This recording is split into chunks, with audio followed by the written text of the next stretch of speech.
ನಮಸ್ತೆ. ನನ್ನ ಹೆಸರು ಮಗನಂದನ್ ಅಂತ. ಈಗ ನೋಡಿ, ನಿಮಗೆ GS1, GS2, GS3, GS4 ಆ ಥರ ಒಂದು ಸಬ್ಜೆಕ್ಟ್ ಇದೆ. ಜನರಲ್ ಸ್ಟಡೀಸ್ ಅಂತ ಕರೀತಾರೆ. UPSCಯಲ್ಲಿ ಜನರಲ್ ನಾಲೆಜ್ ಅಂತ ಕರೆಯೋದಿಲ್ಲ. ಯಾಕೆ ಕರೆಯೋದಿಲ್ಲ ಅಂತಂದರೆ, ಇದು ಒಂದು ಅಪ್ಲಿಕೇಶನ್ ಓರಿಯೆಂಟೆಡ್ ಎಕ್ಸಾಮ್. ನೀವು ಒಂದು ವಿಚಾರದ ಬಗ್ಗೆ ತಿಳ್ಕೊಂಡು ಅದನ್ನು ಹೇಗೆ ಅಪ್ಲೈ ಮಾಡ್ತೀರಿ ಅನ್ನುವಂಥದ್ದೇ ಇರುವ ಟಾಸ್ಕ್. ಸೊ ಜನರಲ್ ಸ್ಟಡೀಸ್ 1, 2, 3, 4 ಎಲ್ಲರೂ ಬರೀಬೇಕು. ಇದಕ್ಕೆ common minimum agenda. General studies 2 ಮತ್ತು 3 ನಾನು ಹ್ಯಾಂಡಲ್ ಮಾಡ್ತಿದ್ದೀನಿ. ಜನರಲ್ ಸ್ಟಡೀಸ್ 1 ಮತ್ತು 4 ಸರ್ ಹ್ಯಾಂಡಲ್ ಮಾಡ್ತಿದ್ದಾರೆ. ಜೊತೆಗೆ ಎಸ್ಸೆ ಅಂತ ಒಂದು ಟಾಪಿಕ್ ಇರ್ತದೆ. ಅಂದರೆ 2 ಎಸ್ಸೆ ಇರ್ತದೆ. ಅದರಲ್ಲಿ 8 ಎಸ್ಸೆ ಇರ್ತದೆ. ನೀವು 2 ಬರೀತೀರಿ ಅನ್ನುವಂಥದ್ದು. ಅದನ್ನು ನಿಮಗೆ ನಾನು ಹೇಳ್ಕೊಡ್ತೀನಿ ಎಸ್ಸೆ.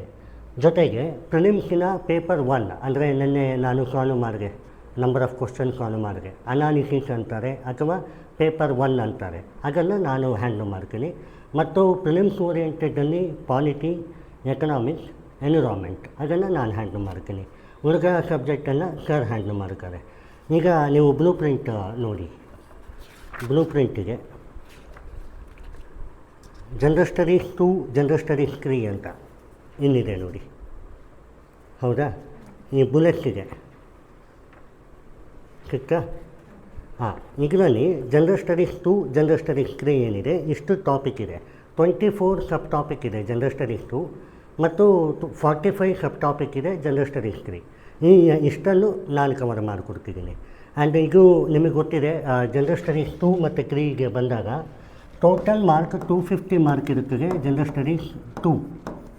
ಹೌದಾ? 250 ಮಾರ್ಕ್ ಇರ್ತದೆ ಜನರಲ್ ಸ್ಟಡೀಸ್ 3. ಸರಿನಾ? ಈಗ ಈ 250 ಮಾರ್ಕಲ್ಲಿ UPSC ನೆನ್ನೆ ನಾವು ಹೇಳಿದಂತೆ ಫಸ್ಟ್ ರ್ಯಾಂಕಿಗೆ ಎಷ್ಟು ಪರ್ಸೆಂಟೇಜು? 56%. ಅಂದರೆ ಯಾವ ಥರ ಡಿಸೈಡ್ ಮಾಡ್ತಾರೆ ಅನ್ನುವಂಥದ್ದು. ಈಗ ನೀವು ಈ ಪಾಯಿಂಟನ್ನು ಇಟ್ಕೊಂಡು ಯಾವ ಥರ ಕ್ವಶನ್ ಕೇಳ್ತಾರೆ ಅನ್ನೋದು ನಾನು ನೆನ್ನೆ ಓರಿಯೆಂಟೇಷನಲ್ಲಿ ಹೇಳಿದ್ದೀನಿ. ಆ ಕ್ವಶನ್ನ ನೀವು ನೋಡಿ. ಔಟ್ ಆಫ್ 10 ಕ್ವಶನ್ಸ್ ಏನಿಗೆ 10 ಮಾರ್ಕರ್ ಕ್ವಶನ್ ಆಗಿರ್ತದೆ. ಓಕೆ, ಉಳಿದ 11 to 20 ಅಂದರೆ 10 ಕ್ವಶನ್ಸ್ ಏನಿಗೆ ರಿಮೈನಿಂಗು 15 ಮಾರ್ಕರ್ ಕ್ವಶನ್ ಆಗಿರ್ತದೆ. ಓಕೆ, 10 ಮಾರ್ಕರ್ ಕ್ವಶನ್ಗೆ 2 ಪೇಜ್ ಬರೀತೀರಿ, 15 ಮಾರ್ಕ್ ಕ್ವಶನ್ಗೆ 3 ಪೇಜಸ್ ಬರೀತೀರಿ. ಆ್ಯಂಡ್ UPSC ಮ್ಯಾಕ್ಸಿಮಮ್ ಮಾರ್ಕು, ಈ 10 ಮಾರ್ಕ್ ಇದ್ದರೂ ಕೂಡ ಮ್ಯಾಕ್ಸಿಮಮ್ ಕೊಡುವಂಥದ್ದು 6 ಮಾರ್ಕು ಟಾಪ್ ನಾಚ್ ಆನ್ಸರಿಗೆ. ಓಕೆನಾ? 6 ಮಾರ್ಕ್. ಆ್ಯಂಡ್ UPSC 15 ಮಾರ್ಕ್ ಕ್ವಶನ್ಗೆ ಟಾಪ್ ನಾಚ್ ಕೊಡೋದು 7 ಮಾರ್ಕು. ಯಾಕೆ ಹೀಗೆ ಮಾಡ್ತಾರೆ ಅಂದರೆ, ಇದು ಜನರಲ್ ಸ್ಟಡೀಸು. ನೀವು ಇದರಲ್ಲಿ PhD ಮಾಡಿರೋದಿಲ್ಲ, ಮಾಸ್ಟರ್ಸ್ ಮಾಡಿರೋದಿಲ್ಲ ಅನ್ನುವ ಕಾರಣಕ್ಕೆ ಜನರಲೈಸ್ಡ್ ಪ್ಯಾಟರ್ನಲ್ಲಿ ತಂದಿದ್ದಾರೆ. ಸೊ ನಿಮಗೆ 6 ಮಾರ್ಕ್ ಮತ್ತು 7 ಮಾರ್ಕ್ ತೊಗೊಳ್ಳೋದು ಟಾಸ್ಕ್. ಅದಕ್ಕೋಸ್ಕರ ಈ ಸಿಲೆಬಸ್ಸನ್ನು ಒಳ್ಳೆ ರೀತಿಯಲ್ಲಿ ಡಿಸೈನ್ ಮಾಡಿದ್ದೇವೆ. ಗೊತ್ತಾಯ್ತಾ? ಆ್ಯಂಡ್ ಇದನ್ನು ನಾನು ನನ್ನ ಕ್ಲಾಸ್ ಹೇಗಿರ್ತದೆ ಅಂತಂದರೆ, ಫಸ್ಟ್ ಒಂದು ಟಾಪಿಕ್ ಇರ್ತದೆ, ಅದನ್ನು ನಾನು ಪಾಠ ಮಾಡ್ತೀನಿ, ಇಂಟರ್ಲಿಂಕ್ ಮಾಡ್ತೀನಿ, ಅದರ ಬಗ್ಗೆ ವಿಚಾರವನ್ನು ನಿಮಗೆ ತಿಳಿಸ್ಕೊಡ್ತೀನಿ. ತದನಂತರ ನಿಮ್ಮ ಕೈಯಲ್ಲಿ ಅದನ್ನು ಇವತ್ತು ನೀವು ಓದ್ತೀರಾ, ಇವತ್ತು ಈವ್ನಿಂಗ್ ನೀವು ಅದು ಓದ್ತೀರಾ. ನಾಳೆ ನೀವೇನು ಮಾಡ್ತೀರಾ, ಇವತ್ತು ಈವ್ನಿಂಗ್ಗೆ ಅದನ್ನು ಶಾರ್ಟ್ ನೋಟ್ಸ್ ಮಾಡ್ತೀರಾ. ನಾನು ನೋಟ್ಸ್ನ ನಿಮಗೆ ಕೊಡ್ತೀನಿ. 13 ಪೇಜ್ ಇರುತ್ತೆ ಒಂದು ನೋಟ್ಸು, ಇವತ್ತಿನ ನೋಟ್ಸು. ಓಕೆ, ಆ ಶಾರ್ಟ್ ನೋಟ್ ಹೇಗೆ ಮಾಡೋದು ಅಂತಲೂ ನಾನು ನಿಮಗೆ ತಿಳಿಸ್ಕೊಡ್ತೀನಿ. ಅದಕ್ಕೆ ಸ್ಯಾಂಪಲ್ಲು ತಂದಿದ್ದೀನಿ ನಿಮಗೆ ಮಾಡಲಿಕ್ಕೆ. ಸೊ ದಟ್ ನಿಮಗೇನು ಡೌಟ್ ಬರೋದಿಲ್ಲ. ಯಾಕೆ ಈ ಶಾರ್ಟ್ ನೋಟ್ಸ್ ಮಾಡಬೇಕು, ಆ ನೋಟ್ಸ್ಗೆ ನಾನು ಇರೋದನ್ನೇ ಶಾರ್ಟ್ ನೋಟ್ಸ್ ಮಾಡೋದು. ಇವತ್ತಿಗೆ ಏನು ಪ್ರಾಬ್ಲಮ್ ಇಲ್ಲ, ಯಾಕೆಂದರೆ ನಿಮಗೆ ನಾನು ಹೇಗೆ ಅಂತ ನಾನು ತಿಳಿಸ್ಕೊಡ್ತೀನಿ. ಅವಾಗೇನಾಗುತ್ತೆ, ಈಗ ನೋಡಿ ಎಕ್ಸಾಮಿನೇಷನ್ನು ಹೇಗಿರ್ತದೆ ಅಂದರೆ, ಮಾರ್ನಿಂಗ್ ಅವರ್ಸ್ ಇರುತ್ತೆ. ಮಾರ್ನಿಂಗು ನಿಮಗೆ GS2 ಇರುತ್ತೆ, ಅಲ್ಲ GS1 ಇರುತ್ತೆ ಮಾರ್ನಿಂಗು. ಮಧ್ಯಾಹ್ನನೇ 2 ಅವರ್ಸ್ ಆದಮೇಲೆ GS2 ಇರುತ್ತೆ. ಹಾಗೆ ಒಟ್ಟು 5 ದಿವಸ ಎಕ್ಸಾಮಿನೇಷನ್ ಇರುತ್ತೆ. ಫಸ್ಟ್ ದಿವಸ ನಿಮಗೆ ಎಸ್ಸೆ ಇರುತ್ತೆ ಆರಾಮ. ಅದಾದಮೇಲೆ GS1, GS2 ಇರ್ತದೆ ಬೆಳಗ್ಗೆ ಸಾಯಂಕಾಲ. ಆಮೇಲೆ GS3, GS4 ಇರುತ್ತೆ ಮಾರನೇಗಿನೇ. ಓಕೆನಾ? ಅದಾದ ಮೇಲೆ ನಿಮಗೆ ಒಂದು 3 ಡೇಸ್ ಆದಮೇಲೆ ಕಂಪಲ್ಸರಿ ಲ್ಯಾಂಗ್ವೇಜ್ ಟೆಸ್ಟ್ ಇರ್ತದೆ ಎಕ್ಸಾಮು. ಅದಾದ ಮೇಲೆ ಒಂದು 2 ಡೇಸ್ ಆದಮೇಲೆ ಆಪ್ಷನಲ್ 1, ಆಪ್ಷನಲ್ 2 ಎಕ್ಸಾಮ್ ಇರ್ತದೆ. ಸೊ ಇವಾಗ ನೋಡಿ, ಯಾಕೆ ಆ ಶಾರ್ಟ್ ನೋಟ್ಸನ್ನು ನಾನು ಹೇಳ್ತಿದ್ದೀನಿ ಅಂತಂದರೆ, ನಮ್ಮ ನೋಟ್ಸ್ ಇದೆ, ಅದು ವೆರಿ ಸ್ಟ್ರಿಕ್ಟ್ ಆ್ಯಂಡ್ ಕ್ಲಿಯರ್ ಆಗಿದೆ. ನೀವು ಶಾರ್ಟ್ ನೋಟ್ಸ್ ಮಾಡ್ಕೊಂಡ್ರೆ ಇಷ್ಟೂ ವಿಚಾರಗಳನ್ನು ಏನಿಗೆ 24 ಸಬ್ ಟಾಪಿಕ್ ಮತ್ತು ಜನರಲ್ ಸ್ಟಡೀಸಿನ 45 ಸಬ್ ಟಾಪಿಕ್ಕು, ಅದು ನಿಮಗೆ ಕೇವಲ 2 ಅವರ್ಸಲ್ಲಿ ರಿವೈಸ್ ಆಗುತ್ತೆ. ಅದರಲ್ಲಿ ನಿಮಗೆ ಹೇಗೆ ಬೆನಿಫಿಟ್ ಇರ್ತದೆ ಅಂದರೆ ಫಾಸ್ಟ್ ರಿವಿಷನ್ಗೆ ಹೆಲ್ಪ್ ಆಗುತ್ತೆ. ಸೊ ಪ್ರತಿ ಕ್ಲಾಸು ಮುಗ್ದ ನಂತರ ನೀವು ಅದನ್ನು ಮಾಡ್ಕೊಂಡ್ರೆ ನಿಮ್ಮ ಕೆಲಸ ಅರ್ಧ ಅಲ್ಲ ಮುಕ್ಕಾಲು ಭಾಗ ಕಂಪ್ಲೀಟ್ ಆದಾಗೆ. ಆ್ಯಂಡ್ ಇದು ನಿಮಗೆ ಟೆಸ್ಟಿಗಾದರೂ ಹೆಲ್ಪ್ ಆಗುತ್ತೆ ಅಥವಾ ಆ್ಯನ್ಯುವಲ್ ಎಕ್ಸಾಮಿಗಾದರೂ ಹೆಲ್ಪ್ ಆಗುತ್ತೆ ಅನ್ನುವಂಥದ್ದು. ಸೊ ಅದನ್ನು ಹೇಗೆ ಮಾಡೋದು ಪ್ರತಿಯೊಂದು ನಾನು ಇವತ್ತು ಡಿಸ್ಕ್ಲೋಸ್ ಮಾಡ್ತೀನಿ ನಿಮಗೆ. ಸೊ ಇವತ್ತು ಫ್ರೆಶ್ ಟಾಪಿಕ್ಕು ಇನ್ಕ್ಲೂಸಿವ್ ಗ್ರೋತ್ ಅಂತ. ಈಗ GS3 ತೆಗೀರಿ ಬ್ಲೂ ಪ್ರಿಂಟು.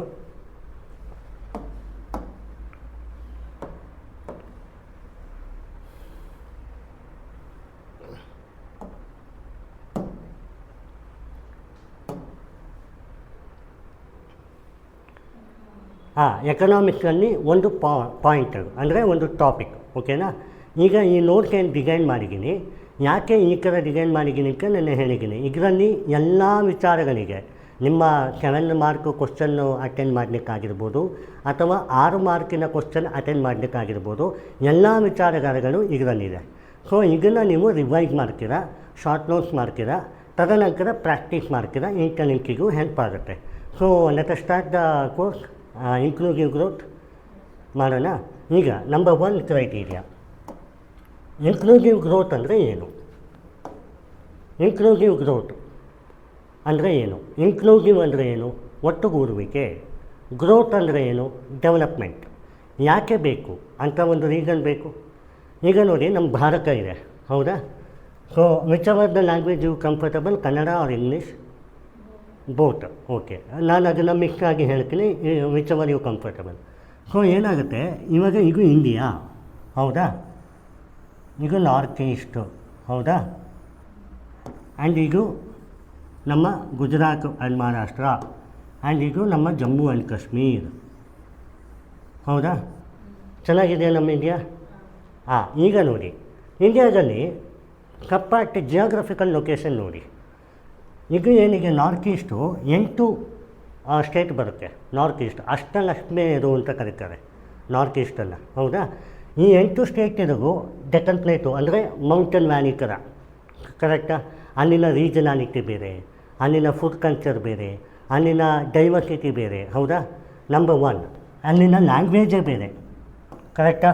ಮಣಿಪುರಿ, ಅಸ್ಸಾಂ ಆ ಥರ. ಇನ್ನು ಸದರ್ನ್ ಇಂಡಿಯಾ ನೋಡಿ, ಇಲ್ಲಿ ಕರ್ನಾಟಕ ಇದೆ ಸರಿ, ಇಲ್ಲಿ ಮಹಾರಾಷ್ಟ್ರ, ಇಲ್ಲಿ ನಿಮಗೆ ಗೋವಾ, ಇಲ್ಲಿ ನಿಮಗೆ ಕೇರಳ, ತಮಿಳುನಾಡು, ಆಂಧ್ರ ಪ್ರದೇಶ, ತೆಲಂಗಾಣ, ಒರಿಸ್ಸಾ. ಪ್ರತಿಯೊಂದು ರಾಜ್ಯಗಳಲ್ಲಿ ಲ್ಯಾಂಗ್ವೇಜ್ ಬೇರೆ ಇದೆ, ಹೌದಾ. ತೆಲುಗು ಮಾತಾಡೋರಿದ್ದಾರೆ, ತಮಿಳು ಮಾತಾಡೋರಿದ್ದಾರೆ, ಕನ್ನಡದವರಿದ್ದಾರೆ, ಮಹಾರಾಷ್ಟ್ರ ಮರಾಠಿ, ಇದು ಒಂದು. ಮತ್ತು ನೀವು ನಾರ್ತ್ ಇಂಡಿಯಾ ನೋಡಿದ್ರೆ ಪಂಜಾಬ್, ಗುಜರಾತಿ, ಮರಾಠಿ, ಮಧ್ಯಪ್ರದೇಶ್ ಭೋಜ್ಪುರಿ, ಹೌದಾ. ಜಮ್ಮು ಕಾಶ್ಮೀರಲ್ಲಿ ಒಂದು, ಲಡಾಖಲ್ಲಿ ಒಂದು, ಹೌದಾ. ಈಗ ನೀವು ಔಟ್ ಆಫ್ ಲ್ಯಾಂಗ್ವೇಜಸ್ಸನ್ನು ಲಿಸ್ಟ್ ಮಾಡೋದಾದರೆ ನಿಮ್ಮ ಹತ್ರ 10 ರೂಪಾಯಿ 20 ರೂಪಾಯಿ ನೋಟ್ ತೆಗೆದ್ರೆ ನಿಮಗೆ ಗೊತ್ತಾಗುತ್ತೆ. 22 ಲ್ಯಾಂಗ್ವೇಜು 8ನೇ ಶೆಡ್ಯೂಲಲ್ಲಿ, ಅಂದರೆ ಸಂವಿಧಾನದ ಕಾನ್ಸ್ಟಿಟ್ಯೂಷನಿನ 8th ಶೆಡ್ಯೂಲಲ್ಲಿ ಮೆನ್ಷನ್ ಆಗಿದೆ. 22 ಲ್ಯಾಂಗ್ವೇಜಸ್ ಅಫಿಷಿಯಲ್ ಲ್ಯಾಂಗ್ವೇಜಸ್, ಹೌದಾ. ಅಫಿಷಿಯಲ್ ಸ್ಥಾನಮಾನ ಕೊಟ್ಟಿದ್ದಾರೆ. ಅಂದರೆ ಈ ಲ್ಯಾಂಗ್ವೇಜ್ 22 ಲ್ಯಾಂಗ್ವೇಜ್ ಇದೆ ಅಂತ ಆಯಿತು. ಅದಕ್ಕೂ ಮೀರಿಗೂ ಇದೆ. ಈಗ ಮಂಗಳೂರು ಕಡೆ ಬನ್ನಿ, ನಿಮಗೆ ತುಳು ಲ್ಯಾಂಗ್ವೇಜ್ ಇದೆ, ಕರೆಕ್ಟ್. ಇದಕ್ಕೆ regional language, Konkani regional language, ಆ ಥರದ ಲ್ಯಾಂಗ್ವೇಜು ಕೂಡ ಇದೆ. ಅಂದರೆ ಡೈವರ್ಸಿಫೈ ಇದೆಯಾ ಇಲ್ವಾ? ಡೈವರ್ಸಿಫೈ ಅಂದ್ರೇನು? ಒಂದು ವಿಚಾರವನ್ನು ಒಂದೇ ಕಡೆಯಿಂದಲೇ ಪಸರಿಸಿರುವುದು ಅನ್ನುವಂಥದ್ದು, ಹೌದಾ. ಇದು ಒಂದು ರೀಸನ್. ಇವರನ್ನು ಒಟ್ಟುಗೂಡಿಸಬೇಕಲ್ಲ. ಈಗ ಕನ್ನಡಿಗರು ಕರ್ನಾಟಕದಲ್ಲಿದ್ದಾರೆ, ತಮಿಳಿಗರು ತಮಿಳುನಾಡಲ್ಲಿದ್ದಾರೆ. ಅವರಿಬ್ಬರನ್ನು ಒಟ್ಟಿಗೆ ಹೇಗೆ ಕರ್ಕೊಂಡು ಹೋಗೋದು? ನಮ್ಮ ಭಾರತ ಒಂದೇ ಅನ್ನುವಂಥದ್ದು, ಹೌದಾ. ಇದು ಒಂದು ರೀಸನ್, ಇನ್ಕ್ಲೂಸಿವ್ ಗ್ರೋತ್ ಯಾಕೆ ಆಗಬೇಕು ಅಂತ. 2ನೇ ಪಾಯಿಂಟು, ಈಗ ಇದು ಏನು ಮೌಂಟೇನ್ ವ್ಯಾಲಿ, ಇದು ಏನು ಸೀಶೋರ್, ಇಲ್ಲೇನಿಗೆ ಅರಬ್ಬಿ ಓಷನ್ ಇದೆ, ಇಲ್ಲಿ ದಿ ಹಿಂದೂ ಇದೆ, ಹೌದಾ. ಇಲ್ಲಿ ಬೇ ಆಫ್ ಬೆಂಗಾಲಿಗೆ. ಈಗ ಈ ಪ್ರದೇಶಗಳನ್ನು ನೋಡಿ, ಇದು ಮರುಭೂಮಿ ಪ್ರದೇಶ ರಾಜಸ್ಥಾನ, ಇದು ಬೆಟ್ಟಗುಡ್ಡಗಳು, ಇದು ಹಿಮ ಪರ್ವತಗಳು. ನಿಮ್ಮ ಜಿಯೋಗ್ರಫಿಕಲ್ ಲೊಕೇಶನ್ ಕೂಡ ಚೇಂಜ್ ಇದೆ, ಹೌದಾ. ಬೆಂಗಳೂರು ಇದ್ದಾಗೆ ಮಂಗಳೂರು ಉಂಟಾ? ಮಂಗಳೂರು ಇದ್ದಾಗೆ ಶಿವಮೊಗ್ಗ ಉಂಟಾ? ಹೌದಾ. ಸೊ ಜಿಯೋಗ್ರಫಿಕಲ್ ಲೊಕೇಶನ್ 2ನೇ ಪಾಯಿಂಟು ನಾವು ಅಡ್ರೆಸ್ ಮಾಡಬೇಕಾಗತ್ತೆ. ಯಾಕೆ? ಈಗ ನೋಡಿ, ಈ ಉತ್ತರಾಖಂಡಿಗೆ ಅದು ಬೆಟ್ಟಗುಡ್ಡಗಳ ಪ್ರದೇಶ, ಟೂರಿಸಮ್ ಬೆಟ್ಟಗುಡ್ಡಗಳಲ್ಲೇ ಇದೆ. ಕೇರಳನೂ ಟೂರಿಸಮ್ಮೇ, ಆದರೆ ಅದು ಇರುವ ಟೈನಿ ನೇಚರ್ ಇಲ್ಲಿದೆ. ಆದರೆ ಸೀ ಶೋರ್ಸ್ಗೆಲ್ಲ ಜಾಸ್ತಿ ಇದೆ ಬಿಕಾಸ್ ಆಫ್ ಮಲಬಾರ್ ತೀರ, ಹೌದಾ, ಗೋವಾ ಇಂದ ಕೇರಳ ಮಲಬಾರ್ ತೀರ. ಹಾಗಾಗಿ ಜಿಯೋಗ್ರಫಿಕಲ್ ಲೊಕೇಶನ್ ಕೂಡ ಮ್ಯಾಟರ್ ಆಗುತ್ತೆ ಅನ್ನುವಂಥದ್ದು. ಮತ್ತು ಕಲ್ಚರ್, ಈಗ ನಮ್ಮ ಕಲ್ಚರ್ ಅಂತ ಬಂದಾಗ ನಮ್ಮಲ್ಲಿ ಸಂಕ್ರಾಂತಿ ಮಾಡಿದ ಹಾಗೆ ತಮಿಳ್ನಾಡಲ್ಲಿ ಮಾಡ್ತಾರಾ? ಇಲ್ಲ, ಅಲ್ಲಿ ಒಂದು ವೈಶಿಷ್ಟ್ಯತೆಗೆ. ಬಟ್ ನಮ್ಮಲ್ಲೂ ಪೊಂಗಲ್ ಮಾಡ್ತಾರೆ, ಅವರಲ್ಲೂ ಪೊಂಗಲ್ ಮಾಡ್ತಾರೆ, ಹೌದಾ. ಆಮೇಲೆ ಕರಾವಳಿ ತೀರ ಅಂತ ಬಂದಾಗ ನಮ್ಮ ಕರಾವಳಿ ತೀರಕ್ಕೂ ಕರ್ನಾಟಕದ ಕರಾವಳಿ ತೀರಕ್ಕೂ ತಮಿಳ್ನಾಡಿನ ಕರಾವಳಿ ತೀರಕ್ಕೂ ವ್ಯತ್ಯಾಸ ಇಲ್ವೇ? ವ್ಯತ್ಯಾಸ ಇದೆ. ಸೊ ಕಲ್ಚರ್ ಡಿಫರ್ ಆಗುತ್ತೆ. ಈಗ ನಮ್ಮ ಊರಿನಲ್ಲಿ ಪಂಚೆ ಮತ್ತು ಸೈನ್ಯ ಹಾಕುತ್ತಾರೆ. ಅದೇ ನೀವು ನಾರ್ತ್ ಇಂಡಿಯಾಗೆ ಬನ್ನಿ, ಕಲ್ಚರ್ ಹೇಗಿರ್ತದೆ? ಜುಬ್ಬ ಪೈಜಾಮ ಹಾಕಿರ್ತಾರೆ. ಹಾಗೆ ಪಂಜಾಬಿಗೆ ಬನ್ನಿ, ಇನ್ನೊಂದು ಥರದ ಶೈಲಿ ಇದೆ. ಸೊ ಕಲ್ಚರ್ ಡಿಫ್ರೆಂಟ್ ಇರ್ತದೆ ಅನ್ನೋದಕ್ಕೆ ಒಟ್ಟುಗೂಡಿಸ್ಬೇಕಲ್ಲ ಅವನ್ನ. ಕಲ್ಚರಲ್ ಡೈವರ್ಸಿಟಿ ಅಂತ ಕರೀತಾರೆ. ರೀಜನಲ್ ಬ್ಯಾಲೆನ್ಸ್ ಅಂತಂದರೆ ಏನು? ಈಗ ನಿಮಗೆ ಗೊತ್ತಿದೆ, ಗೌರ್ಮೆಂಟ್ ಆಫ್ ಇಂಡಿಯಾ ಈ ನಾರ್ತ್ ಈಸ್ಟ್ ಇಂಡಿಯಾ ಏನಿದೆ ಅಲ್ಲ, ಇದರಲ್ಲಿ 8 ಸಿಸ್ಟರ್ಸ್ ಬರುತ್ತೆ. ತ್ರಿಪುರ, ಅಸ್ಸಾಂ, ಮಣಿಪುರ, ಆಮೇಲೆ ಅರುಣಾಚಲ್ ಪ್ರದೇಶ್, ಆ ಥರ ಸಿಕ್ಕಿಂ, ಆ ಥರ 8 ಬರುತ್ತೆ. ಈ 8 ಪ್ರದೇಶಗಳನ್ನು ಎಷ್ಟೊಂದು ರಾಜಮನೆತನಗಳು ಆಳಿತ್ತು. ಇಡೀ ಇಂಡಿಯಾನೇ ಆಳಿತ್ತು, ಹೌದಾ. ಈಗ ನೀವು ಬಿಫೋರ್ 1947 ಹೋಗಿ, ರಾಜಮನೆತನಗಳ ಕಾಲ ಎಷ್ಟು ಜನ ಆಳಿದ್ರು, ಹೌದಾ. ತದನಂತರ ಬ್ರಿಟಿಷರು ಬಂದರು, 1947ವರೆಗೂ ಬ್ರಿಟಿಷರು ಆಳಿದ್ರು. ತದನಂತರ ಮಾಡ್ರನ್ ಏರಾ ಬಂತು. ಈಗ ಎಲ್ಲಿದ್ದೇವೆ ನಾವು? ಟೆಕ್ನಾಲಜಿಯಲ್ಲಿದ್ದೇವೆ. ಸೊ ಒಂದು ಕರ್ನಾಟಕ ಸ್ಟೇಟಿನ ರೆವಿನ್ಯೂ ಏನಿದೆ, ಮಣಿಪುರದ ರೆವಿನ್ಯೂವಾ?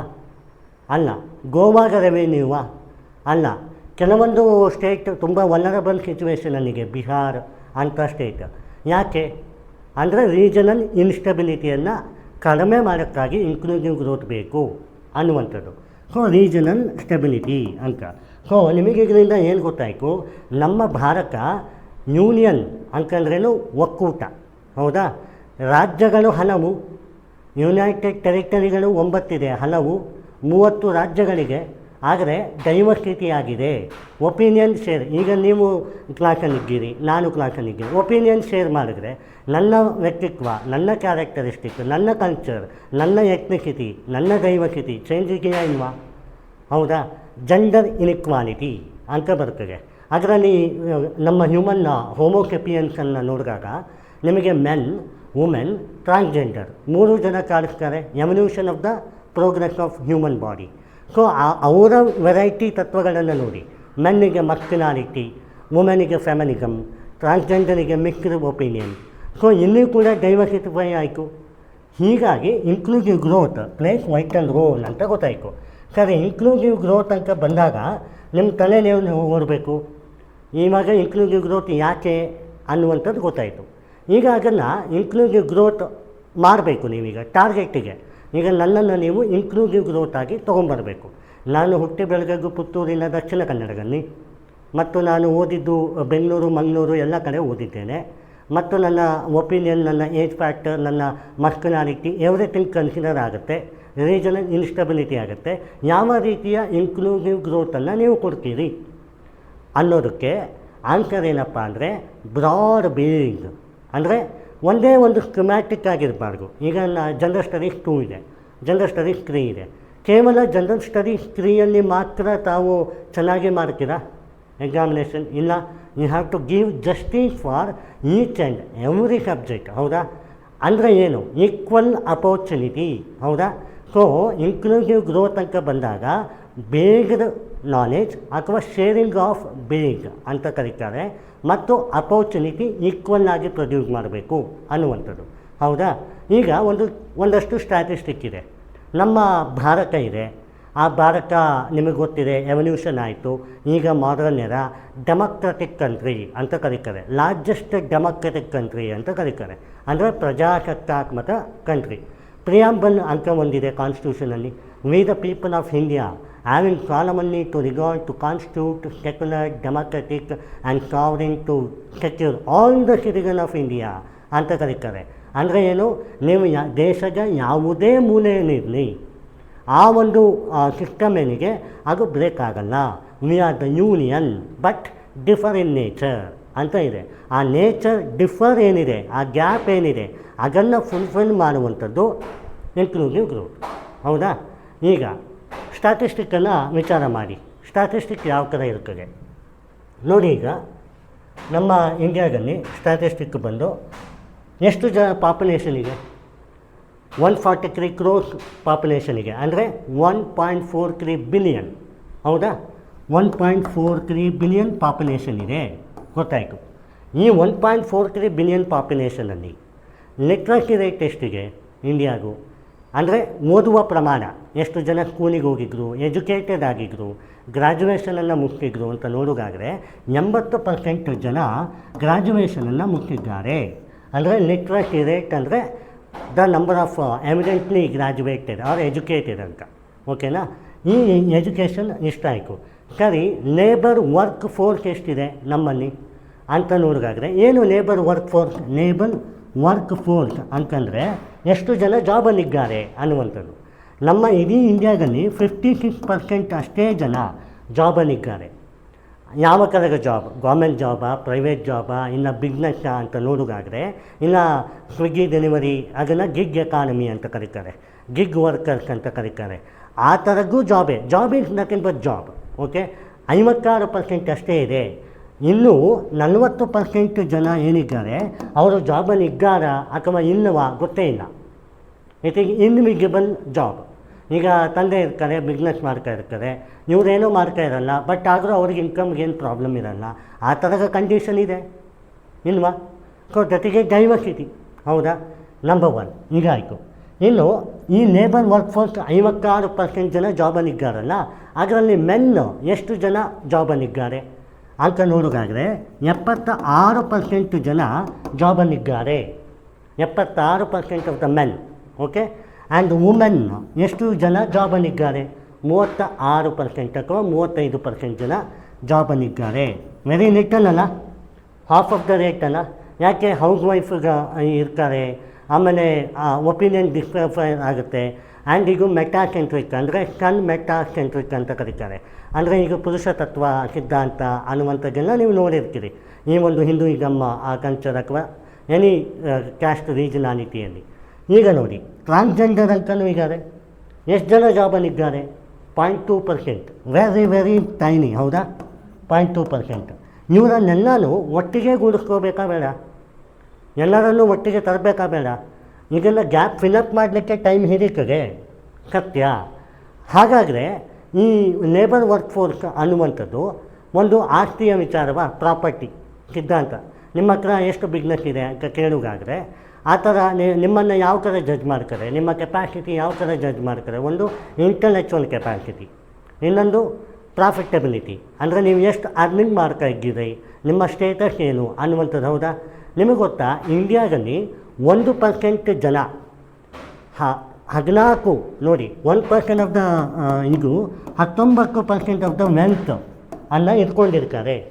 ಅಂದರೆ ಕೇವಲ 1% ಏನು 143 ಕ್ರೋರ್ಸ್ ಪೀಪಲ್ ಇದ್ದಾರೆ, ಅದರಲ್ಲಿ 1% ಜನ 19% ವೆಲ್ತ್ ಏನಿಗೆ, 100% ವೆಲ್ತ್ ಇದ್ದರೆ ನಿಮ್ಮ ಹತ್ರ ಪ್ರಾಪರ್ಟಿ, ಅದರಲ್ಲಿ 19% ವೆಲ್ತ್ ಏನಿಗೆ ಅದು ಕೇವಲ 1% ಜನಗಳ ಹತ್ರ ಮಾತ್ರ ಇದೆ. ಅಂದರೆ ಇನ್ಇಕ್ವಾಲಿಟಿ ಬಂದ್ಬಿಡ್ತಲ್ಲ. ಈಗ ನಾನು ಶ್ರೀಮಂತ ಅಲ್ಲ, ನೀವು ಶ್ರೀಮಂತರು, ಇನ್ಇಕ್ವಾಲಿಟಿ ಬಂತು. ಹೌದಾ? ಆ 1% ಜನಗಳಲ್ಲಿ ಇನ್ನೊಬ್ರು ಇರ್ಬೋದಲ್ಲ. ಸೊ ಇದು ಈಕ್ವಲ್ ಡಿಸ್ಟ್ರಿಬ್ಯೂಷನ್ ಆಗಬೇಕು ಅನ್ನುವಂಥ ವಿಚಾರ. ಇದಕ್ಕೆ ಕಾರಣ ಏನು ಅನ್ನುವಂಥದ್ದು. ಈಗ ನೋಡಿ, ಒಂದು ಇಂಪ್ರೂವ್ಟಿವ್ ಗ್ರೋತ್ ಅಂತ ನೋಡಿದಾಗ ಕೇವಲ economy, population, labour work fours, ನಮ್ಮ ಪರಿಸರ ಬೇಕಲ್ಲ. ಎಷ್ಟು ಫಾರೆಸ್ಟ್ ಕವರಿಗೆ ಒಂದು ದೇಶದ ಬೆಳವಣಿಗೆ ಆಗಬೇಕು ಅಂತಾದರೆ ಪರಿಸರದಿಂದಲೇ, ನೈಸರ್ಗಿಕ ಒಂದು ಪದ್ಧತಿ ಏನಿದೆ, ನ್ಯಾಚುರಲ್ ವೆಜಿಟೇಷನ್ಸ್ ಚೆನ್ನಾಗಿರಬೇಕು. ಇಂಡಿಯಾದಲ್ಲಿ 21% ಆಫ್ ಫಾರೆಸ್ಟ್ ಕವರಿಗೆ 21% ಎಲ್ಲಿದೆ?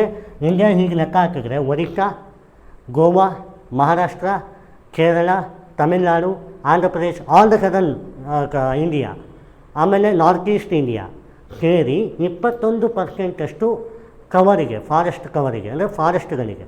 ಸೊ ಇದಕ್ಕೆ ರಿಚ್ ವೆಜಿಟೇಷನ್ಸ್. ಹೌದಾ? ಆಮೇಲೆ ಈ 1.43 ಬಿಲಿಯನ್ ಅಥವಾ 143 ಕರೋಡ್ ಅಂತ ಏನು ಹೇಳಿದೆ ನಾನು, ಪಾಪ್ಯುಲೇಷನ್ನು ವರ್ಲ್ಡ್ ಪಾಪ್ಯುಲೇಷನ್ಗೆ ಲೆಕ್ಕ ಹಾಕಿದರೆ 18% ಆಫ್ ದ ಪಾಪ್ಯುಲೇಷನ್ ನಮ್ಮದು. ಯಾಕೆ ಹೇಳಿ, ಈಗ 100% ಪಾಪ್ಯುಲೇಷನ್ ಇದೆ ಇಡೀ ವರ್ಲ್ಡಲ್ಲಿ, ಅದರಲ್ಲಿ ನಮ್ಮ ಇಂಡಿಯಾದಲ್ಲಿರೋಕ್ಕೆ 18% ಆಫ್ ದ ಪಾಪ್ಯುಲೇಷನ್. ಗೊತ್ತಾಯಿತು? ಸೊ ಇದಕ್ಕೋಸ್ಕರ ನಮಗೆ ಇನ್ಕ್ಲೂಸಿವ್ ಗ್ರೋತ್ ಬೇಕಾ ಬೇಡವಾ? ಬೇಕು. ಈಗ ಸರಿ, ನಮಗೆ ಯಾಕೆ ಇನ್ಕ್ಲೂಸಿವ್ ಗ್ರೋತ್ ಬೇಕು ಅಂತ ಗೊತ್ತಾಯಿತು. ಯಾವ ರೀತಿಯ ಸ್ಟೇಟಸ್ನಲ್ಲಿ ನಾವಿದ್ದೇವೆ, ಭಾರತ ಇದೆ ಅಂತ ಗೊತ್ತಾಯಿತು. ಈಗ ಯಾವ ರೀತಿ ಮಾಡಬೇಕು, ಇನ್ಕ್ಲೂಸಿವ್ ಗ್ರೋತ್ ನಾನು ತರಬೇಕು, ಯಾವ ರೀತಿ ತರಬೇಕು ಅನ್ನುವಂಥದ್ದು ಗೊತ್ತಾಗಬೇಕು. ನೋಡಿ, ಇನ್ಕ್ಲೂಸಿವ್ ಗ್ರೋತ್ ಅಂತ ಬಂದಾಗ ನಿಮಗೆ ತಕ್ಷಣ ಯಾವ ರೀತಿಯ ಬೆಂಚ್ ಮಾರ್ಕನ್ನು ನೀವು ತೊಗೋಬೇಕು ಅಂದರೆ ರೀಜನಲ್ ಬ್ಯಾಲೆನ್ಸ್. ನಂಬರ್ 1, ಇವಾಗ ಸಪೋಸ್ ನೀವು ಬೆಂಗಳೂರು, ನಾನು ಮಂಗಳೂರು, ನಿಮ್ಮನ್ನು ನಿಮ್ಮ ರೀತಿಯಲ್ಲೇ ನಾನು ವಿಚಾರ ಮಾಡಬೇಕು. ಆವಾಗ ಮಾತ್ರ ನಾನು ಅದನ್ನು ತರಲಿಕ್ಕಾಗತ್ತೆ. ಹೌದಾ? ನಿಮ್ಮನ್ನು ಮಂಗಳೂರು ಶೈಲಿಯಲ್ಲಿ ಮಾತಾಡಿಸ್ಲಿಕ್ಕಾಗ್ತದ? ಆಗೋದಿಲ್ಲ. ನನ್ನ ಕಲ್ಚರಲ್ಲಿ, ನನ್ನ ಡೈವರ್ಸಿಟಿ ಆಗಲ್ಲ. ಸೊ ರೀಜನಲ್ ಇನ್ಸ್ಟೆಬಿಲಿಟಿಯನ್ನು ರೀಜನಲ್ ಬ್ಯಾಲೆನ್ಸಿಗೆ ತರಬೇಕು ಅನ್ನುವಂಥದ್ದು.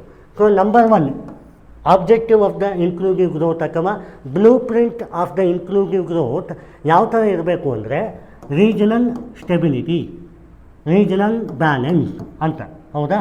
ಎರಡನೇದು ಸೋಷಿಯೋ ಎಕನಾಮಿಕ್ ಕಂಡೀಷನ್ ಚೆನ್ನಾಗಿರಬೇಕು. ಎಕನಾಮಿಕ್ ಚೆನ್ನಾಗಿದ್ದರೆ ಸೋಷಿಯಲ್ ಚೆನ್ನಾಗಿಲ್ಲ ಅಂತಂದರೆ ಸ್ಟೇಟಸ್ ಚೆನ್ನಾಗಿರ್ತದ? ಇಲ್ಲ. ಎಕನಾಮಿಕ್ ಚೆನ್ನಾಗಿ ಇಲ್ಲ, ಸೋಷಿಯಲ್ ಸ್ಟೇಟಸ್ ಚೆನ್ನಾಗಿದೆ, ಏನು ಲಾಭ? ಗ್ರೋತಿಗೆ ಎರಡೂ ಬೇಕಲ್ಲ.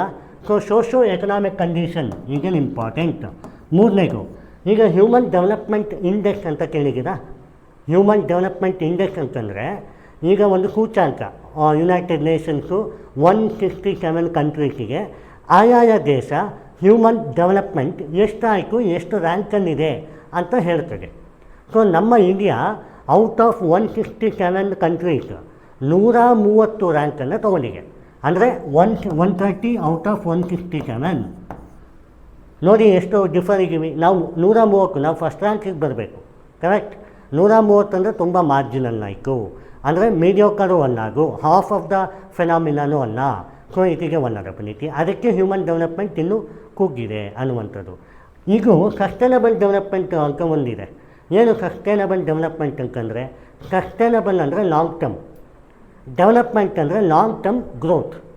ಸೊ ಅದನ್ನು ನೀವು ಇಂಡಿಯಾದ ಸೂಚ್ಯಾಂಕವನ್ನು ನೋಡಿದ್ರೆ ಔಟ್ ಆಫ್ 99 ರ್ಯಾಂಕ್ ಬಂದಿಗೆ 167 ಕಂಟ್ರಿ ಸೇರಿ ಇಂಡಿಯಾದ rank 99. Okay, this is okay, far better because we are away from the ಮಿಗಿಲಿ 100. ಓಕೆ, ಆದರೆ ಈ ಸಸ್ಟೈನಬಲ್ ಡೆವಲಪ್ಮೆಂಟ್ ಯಾವಾಗ ಆಗುತ್ತೆ ಅಂದರೆ ಸ್ಲೋ ಗ್ರೋತ್ ಆಗುತ್ತೆ.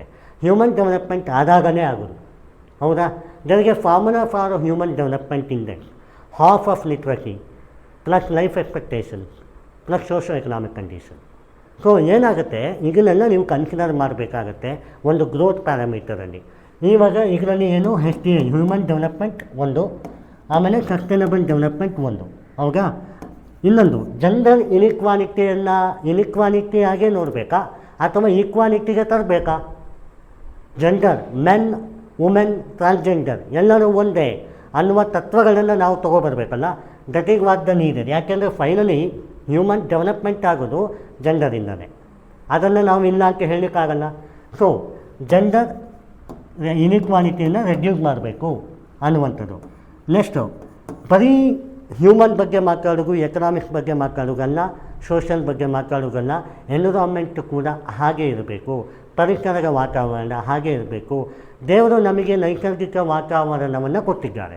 Not like USA, UK cold country, Russia cold country, Iran, Iraq, Saudi Arabia ಅದೆಲ್ಲ hot country. ನಮ್ಮದೇನಿಗೆ mixed country. ಹೌದಾ? ಯಾವಾಗ ಮಳೆಯೂ ಬರುತ್ತೆ, ಚಳಿಯೂ ಬರುತ್ತೆ. ಇದು ನಾವು ಅದಕ್ಕೆ ಬೆಲೆ ಕೊಡಬೇಕು. ಆವಾಗ ಮಾತ್ರ ಇನ್ಕ್ಲೂಸಿವ್ ಗ್ರೋತ್ ಆಗಲಿಕ್ಕೆ ಕಾರಣ. ಫಾರೆಸ್ಟ್ ಕವರ್ 21% ಈಗ ಇದೆ. ಮೊದಲೆಷ್ಟು ಪರ್ಸೆಂಟ್ ಇತ್ತು? 64-65% ಇತ್ತು. ಸೊ ಯಾರು ಕಡಿಮೆ ಮಾಡಿದರು? ಮನುಷ್ಯರು. ಕರೆಕ್ಟ್? ಪ್ರಾಣಿಗಳು ಬರ್ತಾ ಇದೆ, ಟೌನಿಗೆ ಬರ್ತಾ ಇದೆ, ವಿಲೇಜಿಂದ ನಮ್ಮ ಪಟ್ಟಣಕ್ಕೆ ಬರ್ತಾ ಇದೆ. ಇದಕ್ಕೆ ಕಾರಣ ಯಾರು? ನಾವು ಅದರ ಮನೆಯನ್ನು ಆಚೆ ಹಾಕಿದ್ದೇವೆ. ಸೊ ನಿಮ್ಮ ಮನೆಗೆ ಯಾರಾದರೂ ಬರ್ತಾರೆ, ನಿಮ್ಮನ್ನು ಪರ್ಮಿಷನ್ ಕೇಳಗೆ ಬರ್ತಾರೆ, ಹೇಗೆ ಅನ್ನಿಸ್ತದೆ? ಅದೇ ರೀತಿ ಅಲ್ಲವ ಪ್ರಾಣಿಗಳು, ಸಂಕುಲಗಳು. ಅದನ್ನು ನೀವು ಡೆವಲಪ್ ಮಾಡಬೇಕು ಅಂತಂದರೆ ನಿಮಗೆ ಎನ್ವಿರಾನ್ಮೆಂಟಲ್ ಪರ್ಫಾರ್ಮೆನ್ಸ್ ಇಂಡೆಕ್ಸ್ ಕೂಡ ಚೆನ್ನಾಗಿರಬೇಕು ಅಂತ. ಹೌದಾ? ಈ ಇಷ್ಟು ಪ್ಯಾರಾಮೀಟರ್ ಏನು ಹೇಳಿದ್ರೆ ಒಂದು ಇನ್ಕ್ಲೂಸಿವ್ ಗ್ರೋತನ್ನು ಹೇಗೆ ಮಾಡಬೇಕು ಅನ್ನುವಂಥದ್ದು. ಸೊ ಇದಕ್ಕೆ ಬ್ಲೂ ಪ್ರಿಂಟ್ ಮಾದರಿ ಸರಿ. ಈಗ ನೋಡಿ,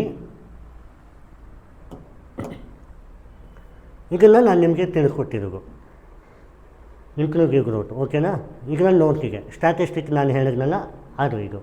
ಈಗ ನೋಡಿ, ಕಾನ್ಸ್ಟಿಟ್ಯೂಷನಲ್ ನಿಗಾನಿಟಿ ಯಾಕೆ ಬೇಕು? ಈಗ ನಮ್ಮ ದೇಶ ಯಾವುದರಲ್ಲಿಗೆ ಕಾನ್ಸ್ಟಿಟ್ಯೂಷನಲ್, ಹೌದಾ?